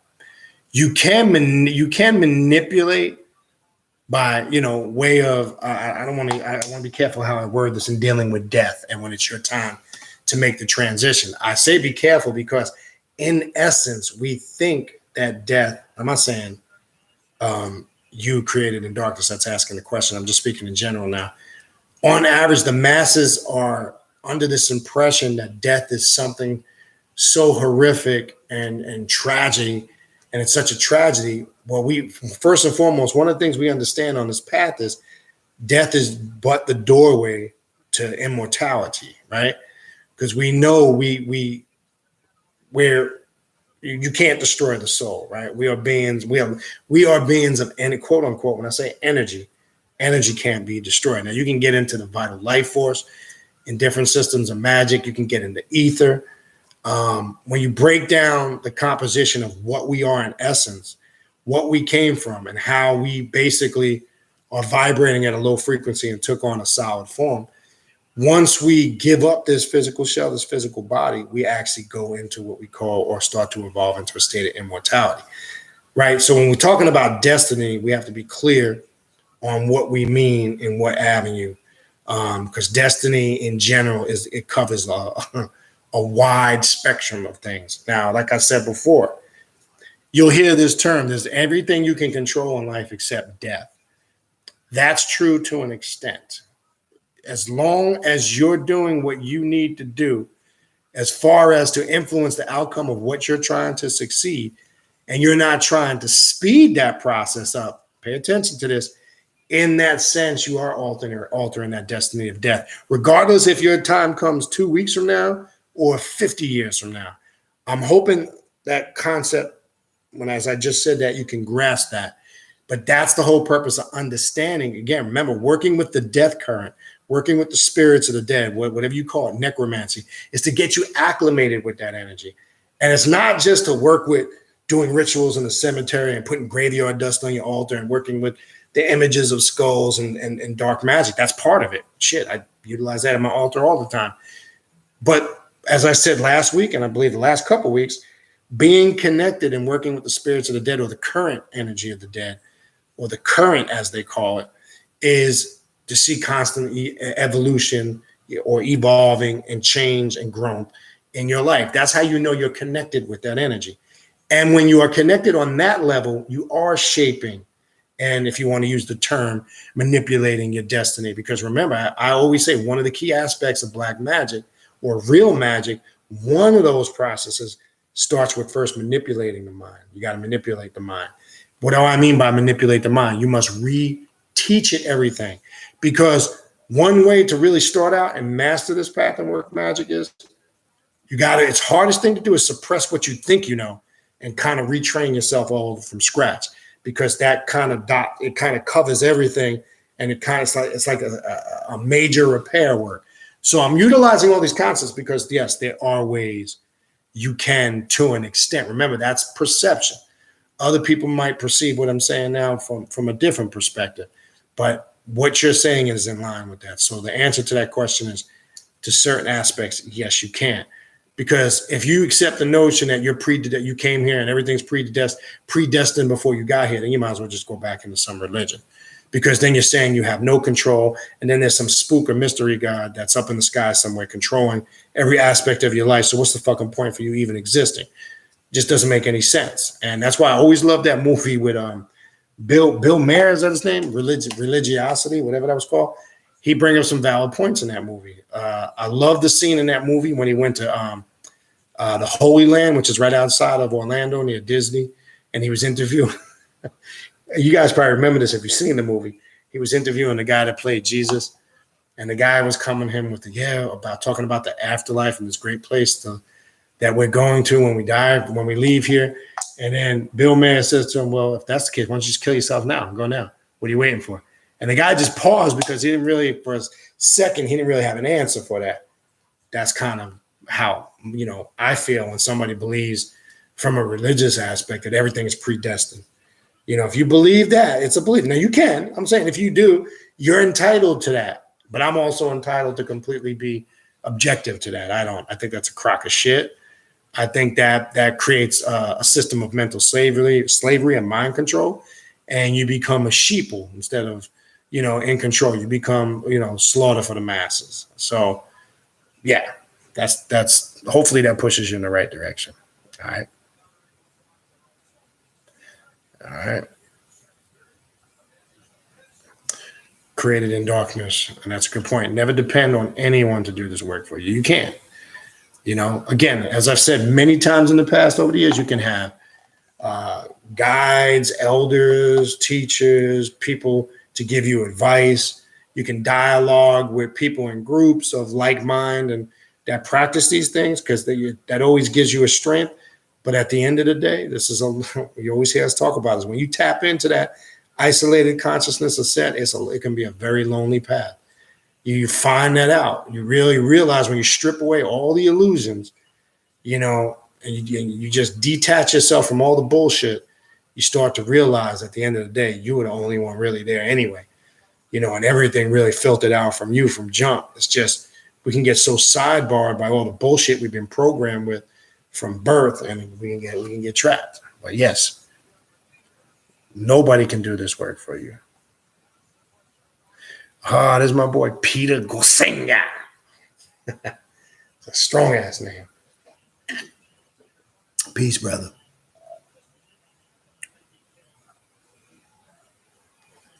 Yeah, Black Tower, appreciate the encouragement for thumbs up. Yeah, hit a thumb up, a like, please. Helps me out. Appreciate it. All right, what else we got?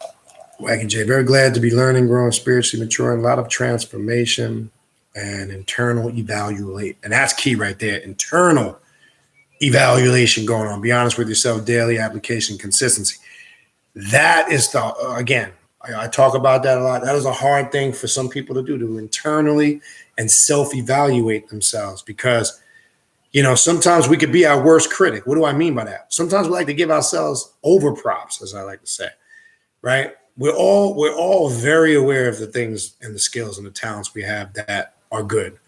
It's very easy to pat ourselves on the back of what we do good. It's not as easy to really be honest with yourself, to admit in areas about yourself in your life that you're fucked up in. That's a hard thing to do. Self-evaluation will do that. That's part of the process on this path. I gotta be real. That's step one. Because your work should be geared toward those areas of improvement. Because when you're working rituals and magic and you're doing certain things, hopefully when you sit down and think about your intent and planning your work, it should be geared to areas in your life where you need improvement. That's what I would hope.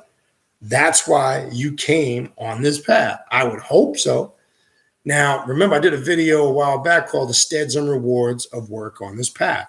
And one of the most rewards that's priceless, that you can't put money on, or you can't all the money in the world, I don't care what anybody says, is knowledge of self. That is a gift that you can't put a price on. Once you start to have true knowledge of self and understand who and what you really are, and your place in the scheme of things, and it creates clarity on where you need to go moving forward, that's true knowledge of self. You understand? And self-evaluation or internal evaluation brings that. And I would hope, like I say, that's why people come on this path. Because I like to ask people when I first meet them that, quote unquote, say they're on this path. I ask them, so what sparked or interested you to come on this path? And I'm not just looking, and I'm not trying to be judgmental. I'm not just looking for the mundane answer. I want their personal answer, because I'm not expecting to hear what somebody else told me, because I know everybody's situation is unique. But definitely. All right.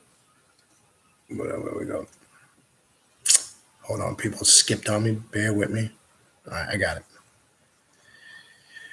Okay, Double R says, lately, if I even think something in my head, it happens. It's happened at least 3 times in the last 3 weeks. Now, understand, remember I was saying, I don't know if you were on the video earlier. I remember when I said, once you start connecting to this frequency, this vibration of this energy of whatever system you're working with, remember I said doors start to open, or sometimes things just start to happen, sometimes effortlessly. You ever hear that saying, do without doing? That's what that means. It didn't mean you didn't do anything. Once you start to naturally be linked in with the energy, you'll start to see stuff like that. That's what the saying means, do without doing. It means you've gotten yourself to a point in certain aspects where things start to manifest or produce or happen. And that's a good thing. So that's when you hear that saying in spiritual circles, do without doing, that's one of the hidden meanings of that. Okay. Stray Panther said, as far as the flowers for St.Expedite, there's no specific. It don't recommend a particular color. I tend to like to use something simple like carnations. You could use roses. Don't necessarily. Now, red and white are probably 2 of the most popular colors. White carnations is very, perfect. Most of the spirits like that anyway. Even when you're doing an igun or ancestral ritual, we usually put flowers, white flowers there for the spirits. I've seen people put multicolored carnations. So there's not really a specific color. I would just, again, if you want to just keep it simple, white carnations or whatever catches your fancy. But that's a good question. All right, Double R says, do you think that it's possible to cast a spell strictly with your mind? No candles, no oils, no herbs, just the mind. Most definitely.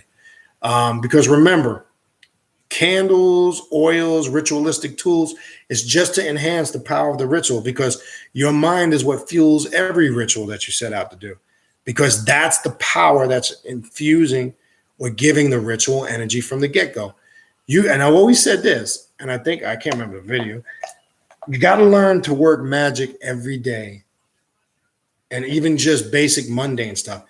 Let me explain. I'm glad you bring this up. I could simply do a ritual while driving to work in the car and through a visualization. You can do it. I've even done it sitting at a doctor's appointment or a dental appointment waiting to go in. No candles, no oils, no tools. Most definitely you can. And one of the goals should be to get yourself to the ability, because remember, the tools are the physical tangibles that just enhance the power of the ritual. It gives the mind something to focus on. It creates the imagery. It enhances the work.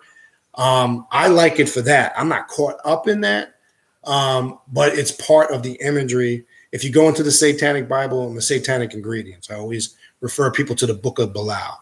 When you go in there, I always tell people, regardless, you don't have to be a quote unquote labeled, if it makes you feel uncomfortable, labeled a Satanist to really read that book and understand there's a lot of good stuff in there to assist you in your magic. Now, I utilize that stuff because I practice black magic. I work with that aspect. So that's part of what I do. But my whole point is, to your question, yes, most definitely. But understand why the tangibles are used. They're not necessary, but they just enhance a working, especially a group working, which is different, because when you're doing a group working, in my opinion, imagery and the implements and the tools are even more important. But yes, all of this work should get you to the point where if you got to do magic and you're stranded, you're in the middle of nowhere, you should be able to do it. I'm just saying, without any of those implements. So most definitely, yes.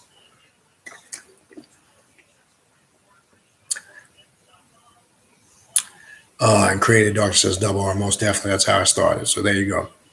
Don Metatron says, what do you think of EA coding? I've been asked this question a bunch of times. I do or I don't. I think everybody provides their certain outlook on things. I know some people have positive things to say about them. Some people have really trashed him and bashed him. I'm not really in that game. He's in his lane doing his thing. Now, from what I'm not going to sit here in front like I've watched a lot of his videos. I have seen some of his videos. I remember seeing one where he was out in the desert invoking, I don't know if it was Samael. He created this. I don't know if I was in agreement with the way he did it, but at the same token, personal and ritualistic work is subjective. If that's something that he created, I remember seeing that. I remember seeing he did some work with the voodoo spirits. I'm not sure. I think it was Ogun. I saw him do a ritual with Ogun. I mean, that's the way he's connected. So I'm not really in the bashing game. Like I say, I don't really bash anybody unless they get in my lane. I'm not that one. But if you get in my lane, then yeah, I'm gonna have to take a bite out of your ass. But I mean, I don't. When I say I do or I don't really think, I just think that's his perspective. Just like I'm sharing with you my perspective. I mean, he might see my videos and point out things that he may not agree with based on his experience, and vice versa that he does. So like I said, I think everybody offers a certain gift or can bring something to the table. We don't have to agree with everybody's perspective, including mine. That's just the way it is. So I don't really think anything of him, in the sense I don't have anything bad to say about him or anybody that's on his path. That's his lane, as long as he's or anybody's not. The one thing I wouldn't put up with is anybody that tries to bash somebody because they're not in line with what they do. That's a bunch of bullshit. That's some religious, egotistical bullshit. So when you see these people put videos out as if they're the exclusive tell-all on voodoo, or they're the tell-all on, even say the topic we're talking about tonight, fuck that. Stay in your lane. You know what I mean? And just because people may not agree with your personal ideology, don't take it personal. You know what I mean? That's just the way it is. So I've been asked that question. I just feel he's sharing his perspective on his experiences with magic. It's that simple. And again, in short, there's some things I see in some, and again, I've only probably seen about maybe 5 or 6 of his videos. So I can't sit here and really say I've watched them all to really make a critical analysis of it. But from the videos I did see, there's some stuff I thought was pretty good. There was probably some stuff that doesn't really resonate with my personal work, but I'm sure we could all probably find that in anybody. All right. So Oni says she uses yellow roses mostly for friendship. Yeah. You going to bed? Mommy's gonna come with me. She needs to finish her work. Oh, okay. Yeah. All right. You good? Yeah. All right, buddy. So yeah, as far as the roses, like I said, I mean, you could utilize whatever color for whatever significant reason. There is no specific mandatory. I just want to make that clear. So Oni's sharing she uses yellow, works for her. That's fine. If you're using multicolored, if that's your intuition, your inclination you get, that's fine. White, that's fine. Whatever you feel. But good point. Created in Darkness said EA is a fraud. I've heard that. I've heard I guess I've seen stuff posted where some people have had, again, I've seen the backlash. So again, like I said, I've only, not to stay on it too long, I've only seen, again, maybe 5 or 6 videos. And from what I saw, there were things that I could connect with, and there were things that I just really didn't connect with.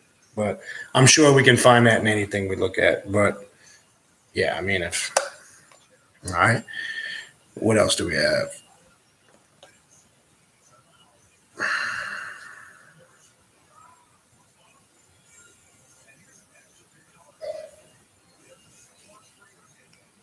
Oni says that her red Ogun candle with hot sauce and black. I remember you mentioned that last week, I think, or the week before. Yeah, I mean, if it cracked at the bottom, again, I can't remember what you were burning it for. You might have to remind me, then I could probably tell you what that would mean. So something volatile happened or changed. I'll see if you put something down further. Damn, fuck happened.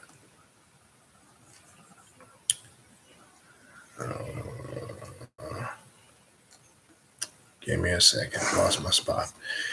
I hate when this shit does this, man. Just jumps when you scroll down sometimes. All right.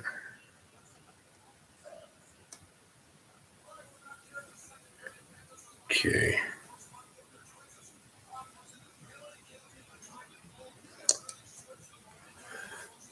Shreds One Piece. Good. Yeah, the house with the clock in the walls. You did catch the movie. A lot of symbolism in there. I hope a lot of you guys had a chance to see it. I don't know, maybe, I know everybody's got different schedules, could be busy. I hope you guys get a chance to get around to watching that movie. I'm sure you're going to pick up tons of shit in there, and I'm sure we're all going to see things. Someone's going to catch other stuff that somebody else didn't see. A lot of symbolism in there, a lot of encoded information. It's really amazing how they just slide it in there. But us who are on this path, we're going to pick up on shit that others are not, because most people are just looking at it as entertainment that are not on this path. A lot of that shit probably went over their head. I didn't expect, believe me, when I first randomly came across the movie and started watching it, I didn't really, I remember from seeing the commercial, I thought it was kind of like, some just fantasy magical thing. I didn't expect that when I watched it. I had no clue that all that type of stuff was going to be in there. But again, if you guys haven't seen it, those that haven't seen it, I would definitely recommend you watch that movie. All right. Created in Darkness. Okay, good suggestion here. I'm going to check that out. Welcome to Marin, Marwen movie. Perfect example of creating energies to work for you. I'll check that out, definitely. Is that was that something? Was it in the movie theaters? Because I got a lot of those APK apps where I could stream movies. Is it Netflix? Maybe you put something down there if you hear me mentioning it. All right, but I definitely will check that out. I love to watch movies, so anytime I do get the chance, I try to. I got a lot of good apps on my Fire Stick. Forget. I got surround sound set up the whole line. I love watching movies. especially movies that have some type of, information in it. All right. What else we got?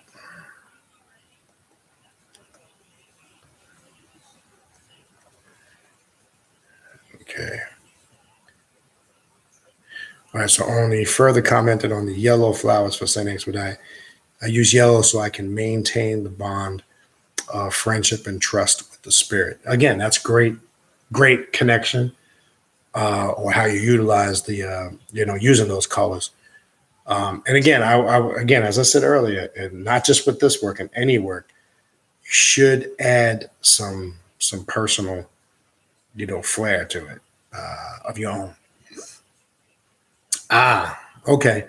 So you burn that Ogun candle for gossip. So I would say, if that candle cracked at the end, that's a good thing, because you broke all that up. That was completely destroyed. That's a good confirmation, a good sign. Now, if it was, for something else that wasn't in line with that, it could mean the opposite. But I do remember you now saying last week it was for gossiping. So to me, that would symbolize that was confirmation. All right.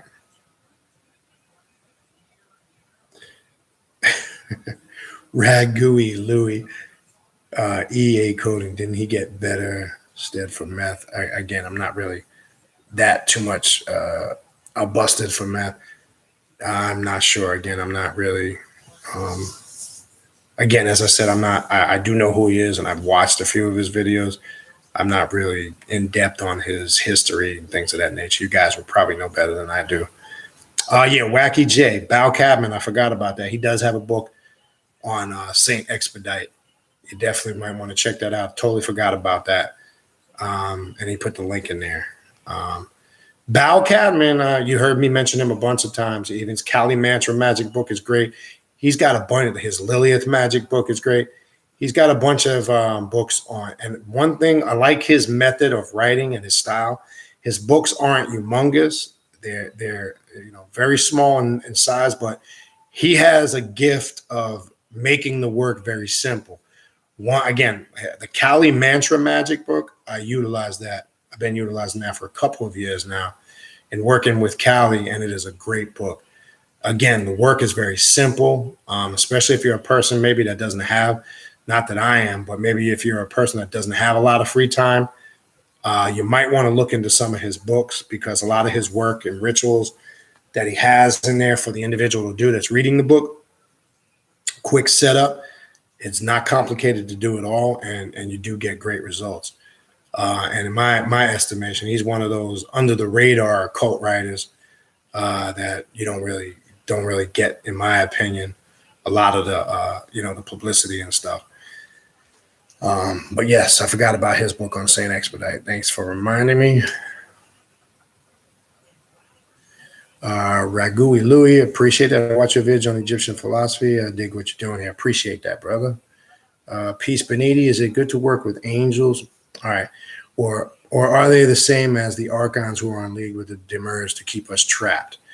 That's a good question, Shamanic Mystic. Now, it depends. I want to make this clear. When we're talking about certain spiritual systems, I'm making some of these comments based on some of the principles that govern it. Now, me per se, I don't really work with a lot of the archangels and things of that nature. I know there's some people that do work with a lot of that, Kabbalah mysticism and things of that nature.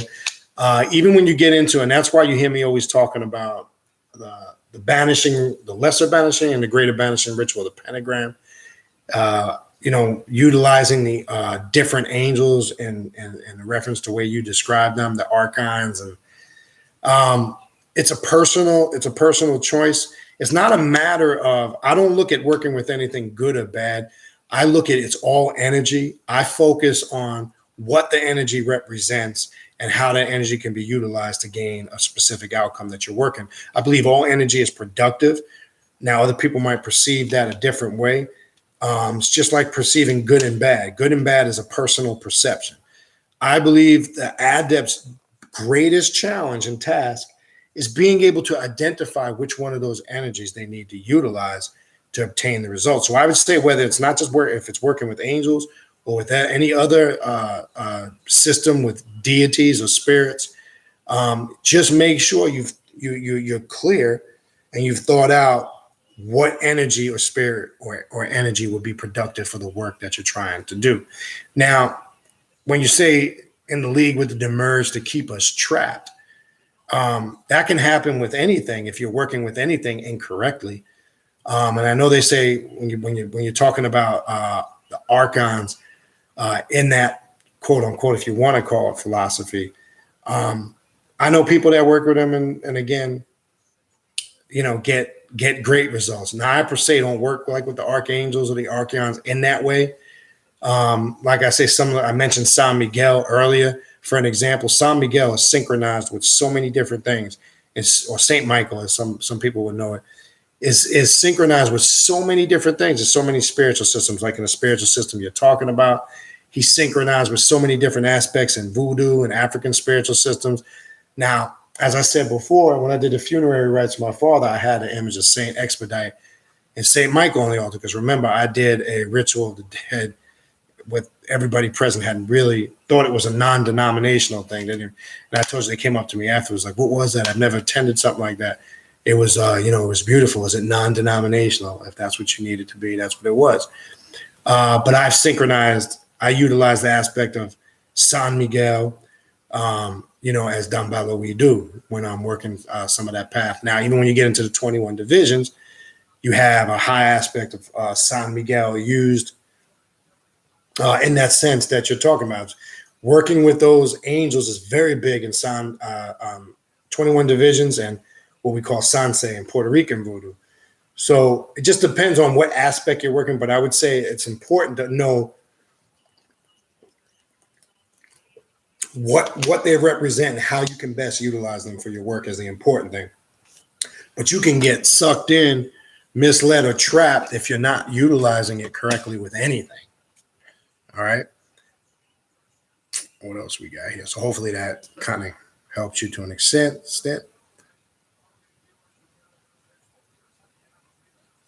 Damn, what the fuck happened here? Okay. Yeah, Wacky J says Bow Cabin also has them on audiobooks. Yeah, and the beauty today is you can get books on audio, you can get them on digital, and hard copy. Me, I'm more of a traditionalist, old school. It's good. I have, like I say, I have the Scribed app.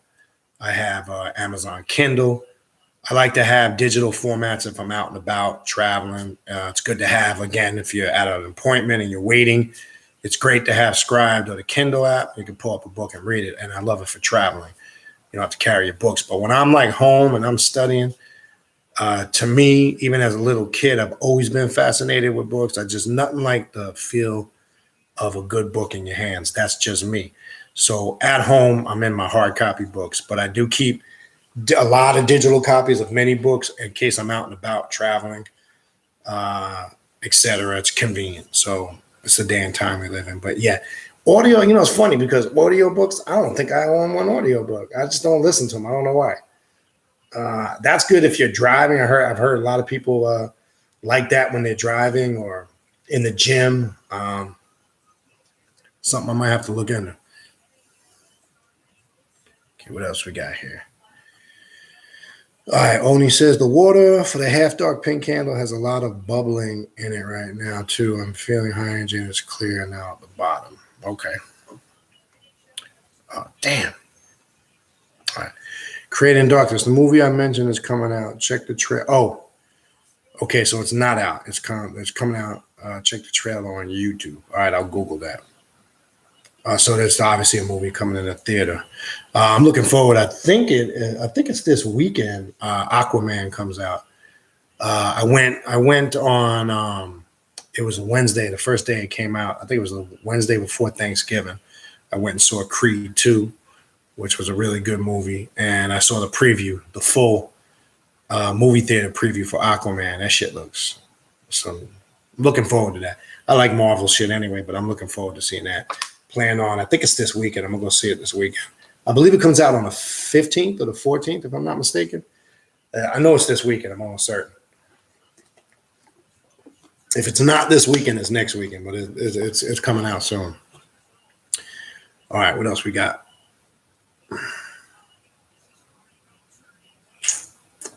All right, Ragu.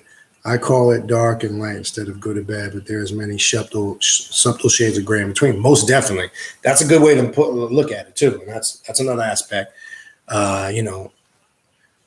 Dark and light. Yeah, there's always, and again, the shades of gray is again on the person perceiving it, because what might be good for one person might not be good for the other. So we also have to factor always in that area. It's always about perception, but you were most definitely right. To the perceiver or the individual, there's always going to be them shades of gray, and it's for you to determine that for yourself. But yes, pardon me, people. Sorry, Shaquana McDowell. Peace. Still waiting for you to get down here, Shaquana. We're waiting for you. Where you at? Where you at? All right, Wacky J. Okay, that's you got. You having a conversation. Sir Noble. So Aquaman, is it already out, or did I miss something? I mean, maybe it was this week that it came out. I'm not sure, but I know I'm gonna go see it this weekend. So you did see it, okay? All righty. I think I got through most of the questions. Okay, you're out, leaving him on an assignment. You're in the military, I would assume, maybe. You don't have to share that with us if it's personal. You're leaving out. Try to be back in mid-April. Okay, so you're gonna be gone for about 4 months. Oh, nursing. Okay. All right. Yes. Okay. I got you. All right. I don't know if there's anything I missed. I'll give you guys. I think I got through I don't see any more questions. Hold on. Let me scroll down. I'll give you guys a few more minutes if there's any other questions you want to ask. I think again, just to review, I think I covered the meat and the gist of it. Again, if any of these topics interest you, I know St. Cyprian or St. Cyprian was mentioned. If you're interested in more topics on this subject, just send me an email so I don't forget. I'd be more than happy, to cover it. And again, as I said in the beginning, this is it's entirely up to you. If this is a system that doesn't resonate with you and you're not interested, that's cool. I just think it's a topic that needed to be addressed, talked about, and discussed in detail, because when we use a lot of these African spiritual systems such as voodoo or voodoo, other systems of African spirituality, it's there. Again, to me, it's like the pink elephant in the room sometimes that nobody wants to talk about. And again, as I said, if you go back to some of my older videos, and some of you that might know me before I was doing videos, I was opposed to utilizing any of this stuff a few years back for my own personal reasons, and I had to really question myself: what were these personal reasons justified? Was it just personal ego? But as I sat down with some elders and through my own personal working experiences, I saw things that I wasn't looking at correctly, and had carried out some work and got great results from it. And anybody that knows me, I'm about getting results. Like I said before, I don't give a fuck if you get a Papa Smurf Papa Smurf doll and synchronize that with something. If you get fucking results out of it by the power of your mind, whatever that represents to you, then power to you. You understand?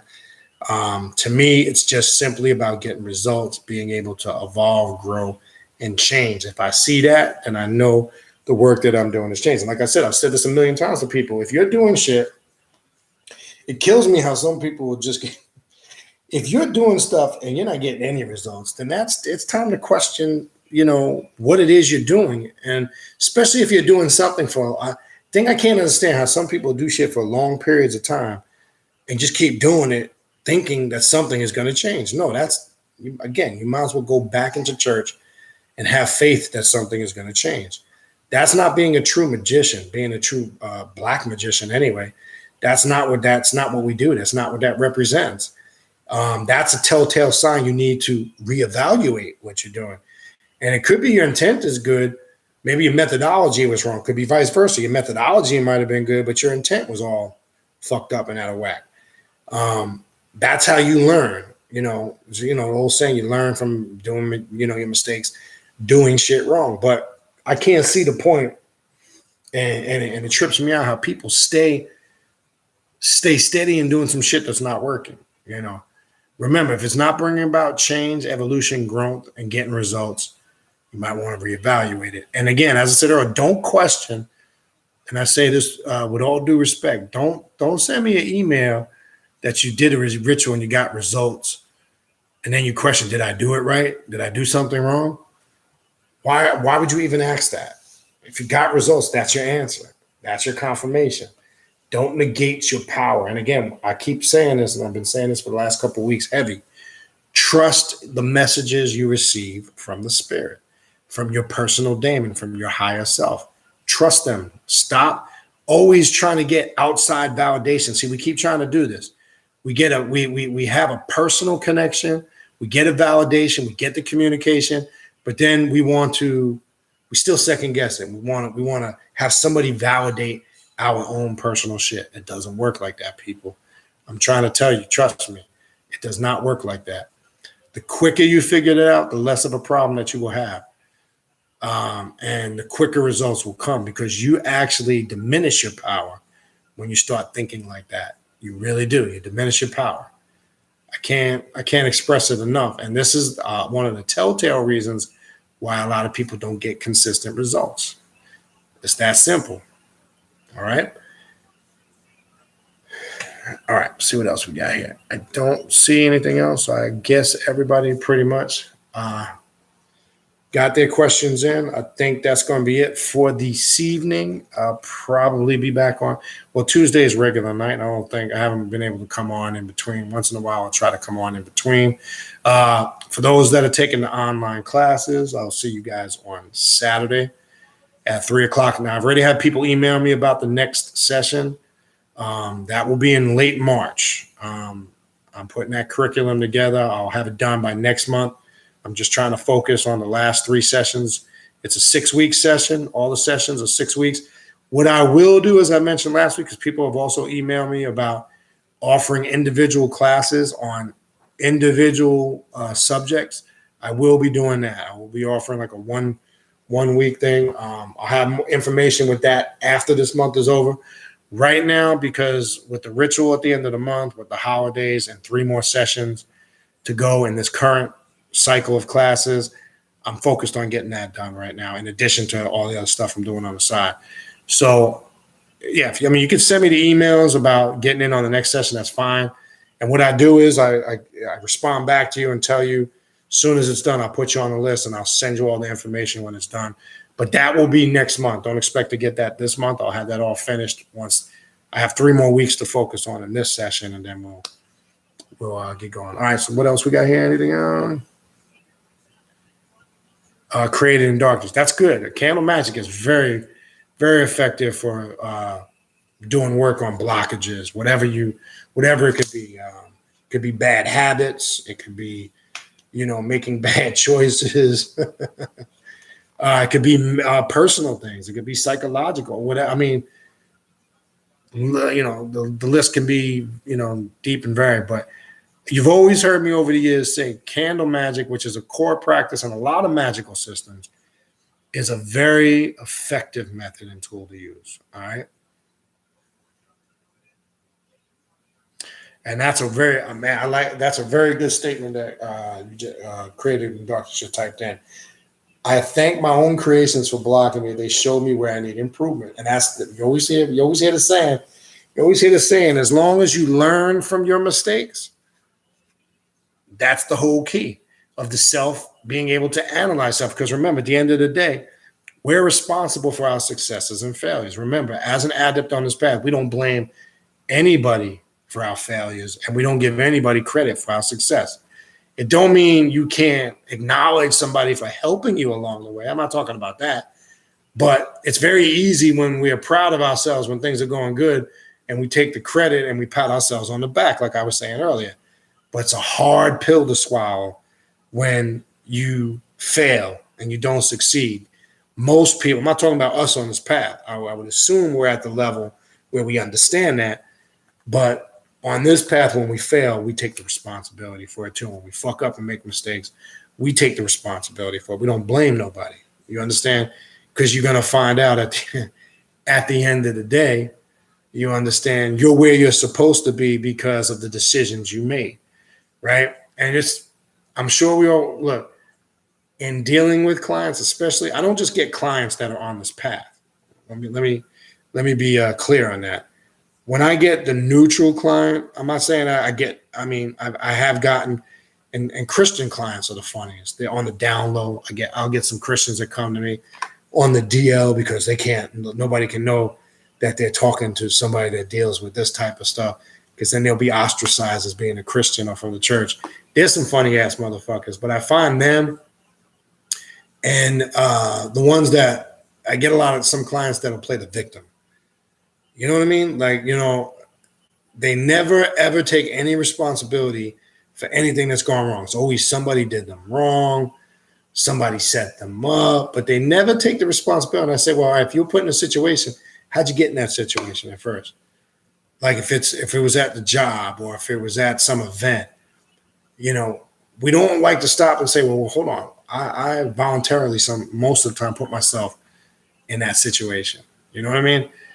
And you're going to find out you're where you're supposed to be based on the decisions and the choices you make. You're always in control. As soon as you think you're not in control and you're at the mercy of some external spook force or something or somebody, that's where failure is going to come in. I'm going to tell you, period. That's where failure is going to come in. And I can't stress that enough. So we don't play the role of the victim on this path. We don't blame nobody for, our failures. That's step one. That's part of that intense internal evaluation. And again, not everybody, I don't want to say everybody has the ability to do that. Everybody's not willing to do that.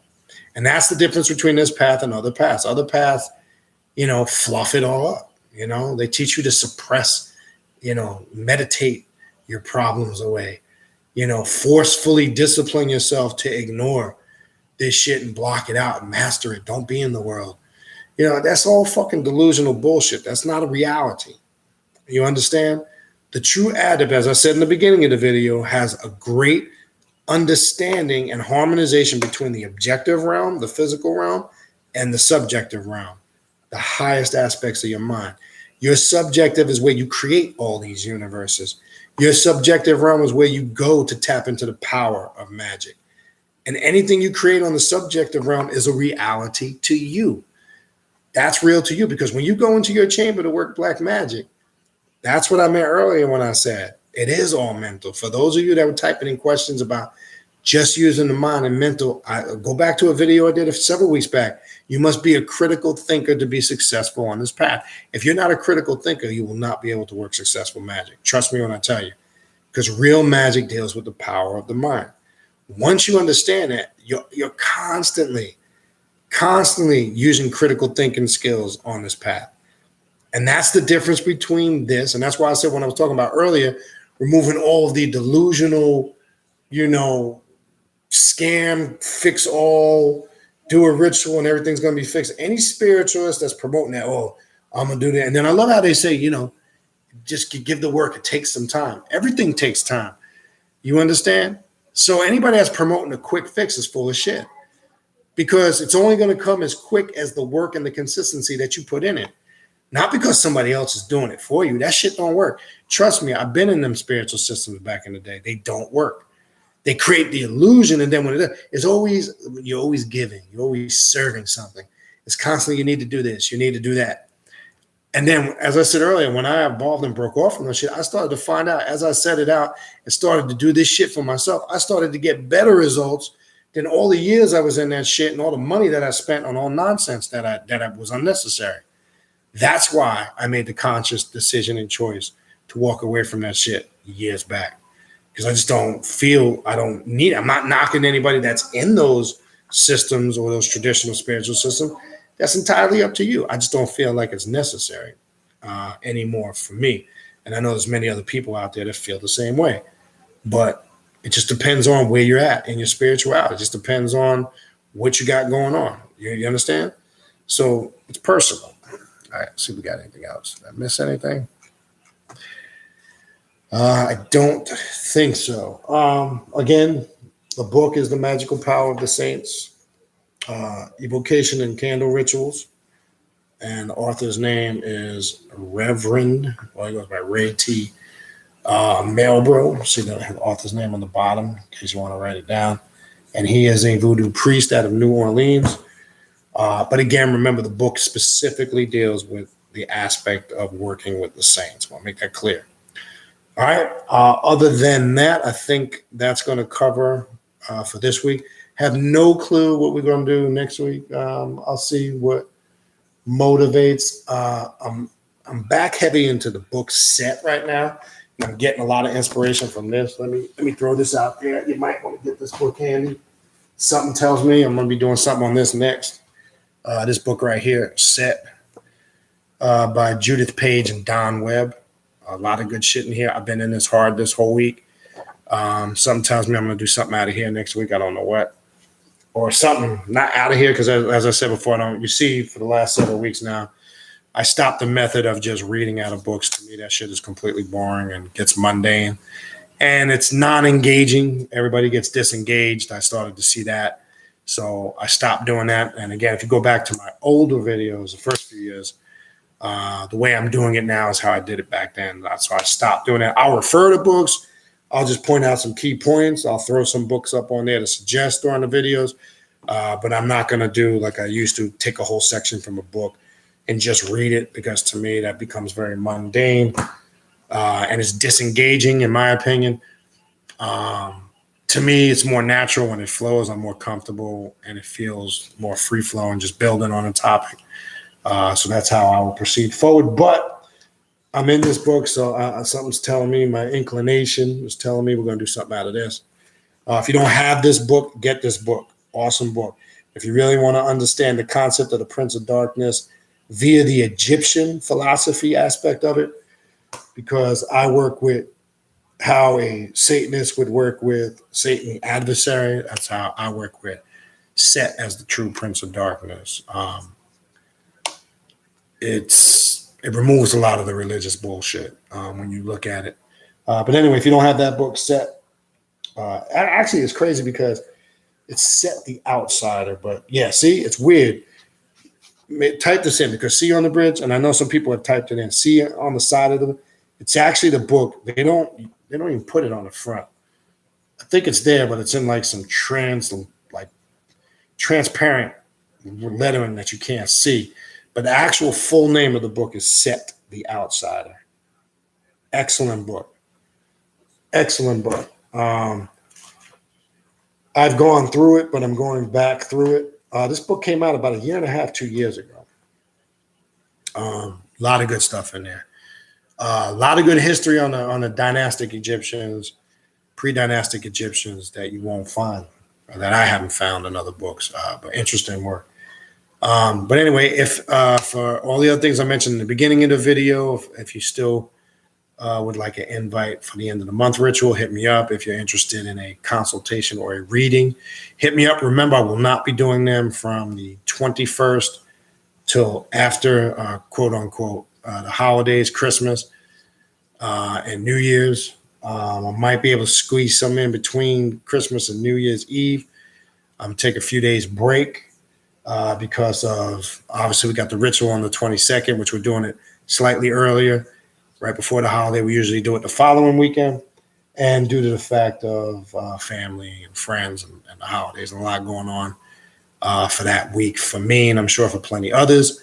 But I know I'll see some of you down here, Sister Trina, and I'll see you, Papa Nieves, Mama Muerte. I'll see some of you guys in a couple of weeks. Outside of that, that's all I got. Again, shoot me an email if you would like more information on any of these topics. St. Cyprian or Cyprian, I will look into doing a video on that.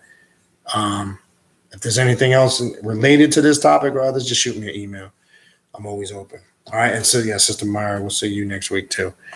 All right. Anyway, peace. Appreciate everybody tuning in. Thank you for the support. And for all those that are watching the channel and may not have commented, I appreciate you guys tuning in too. All right. Peace.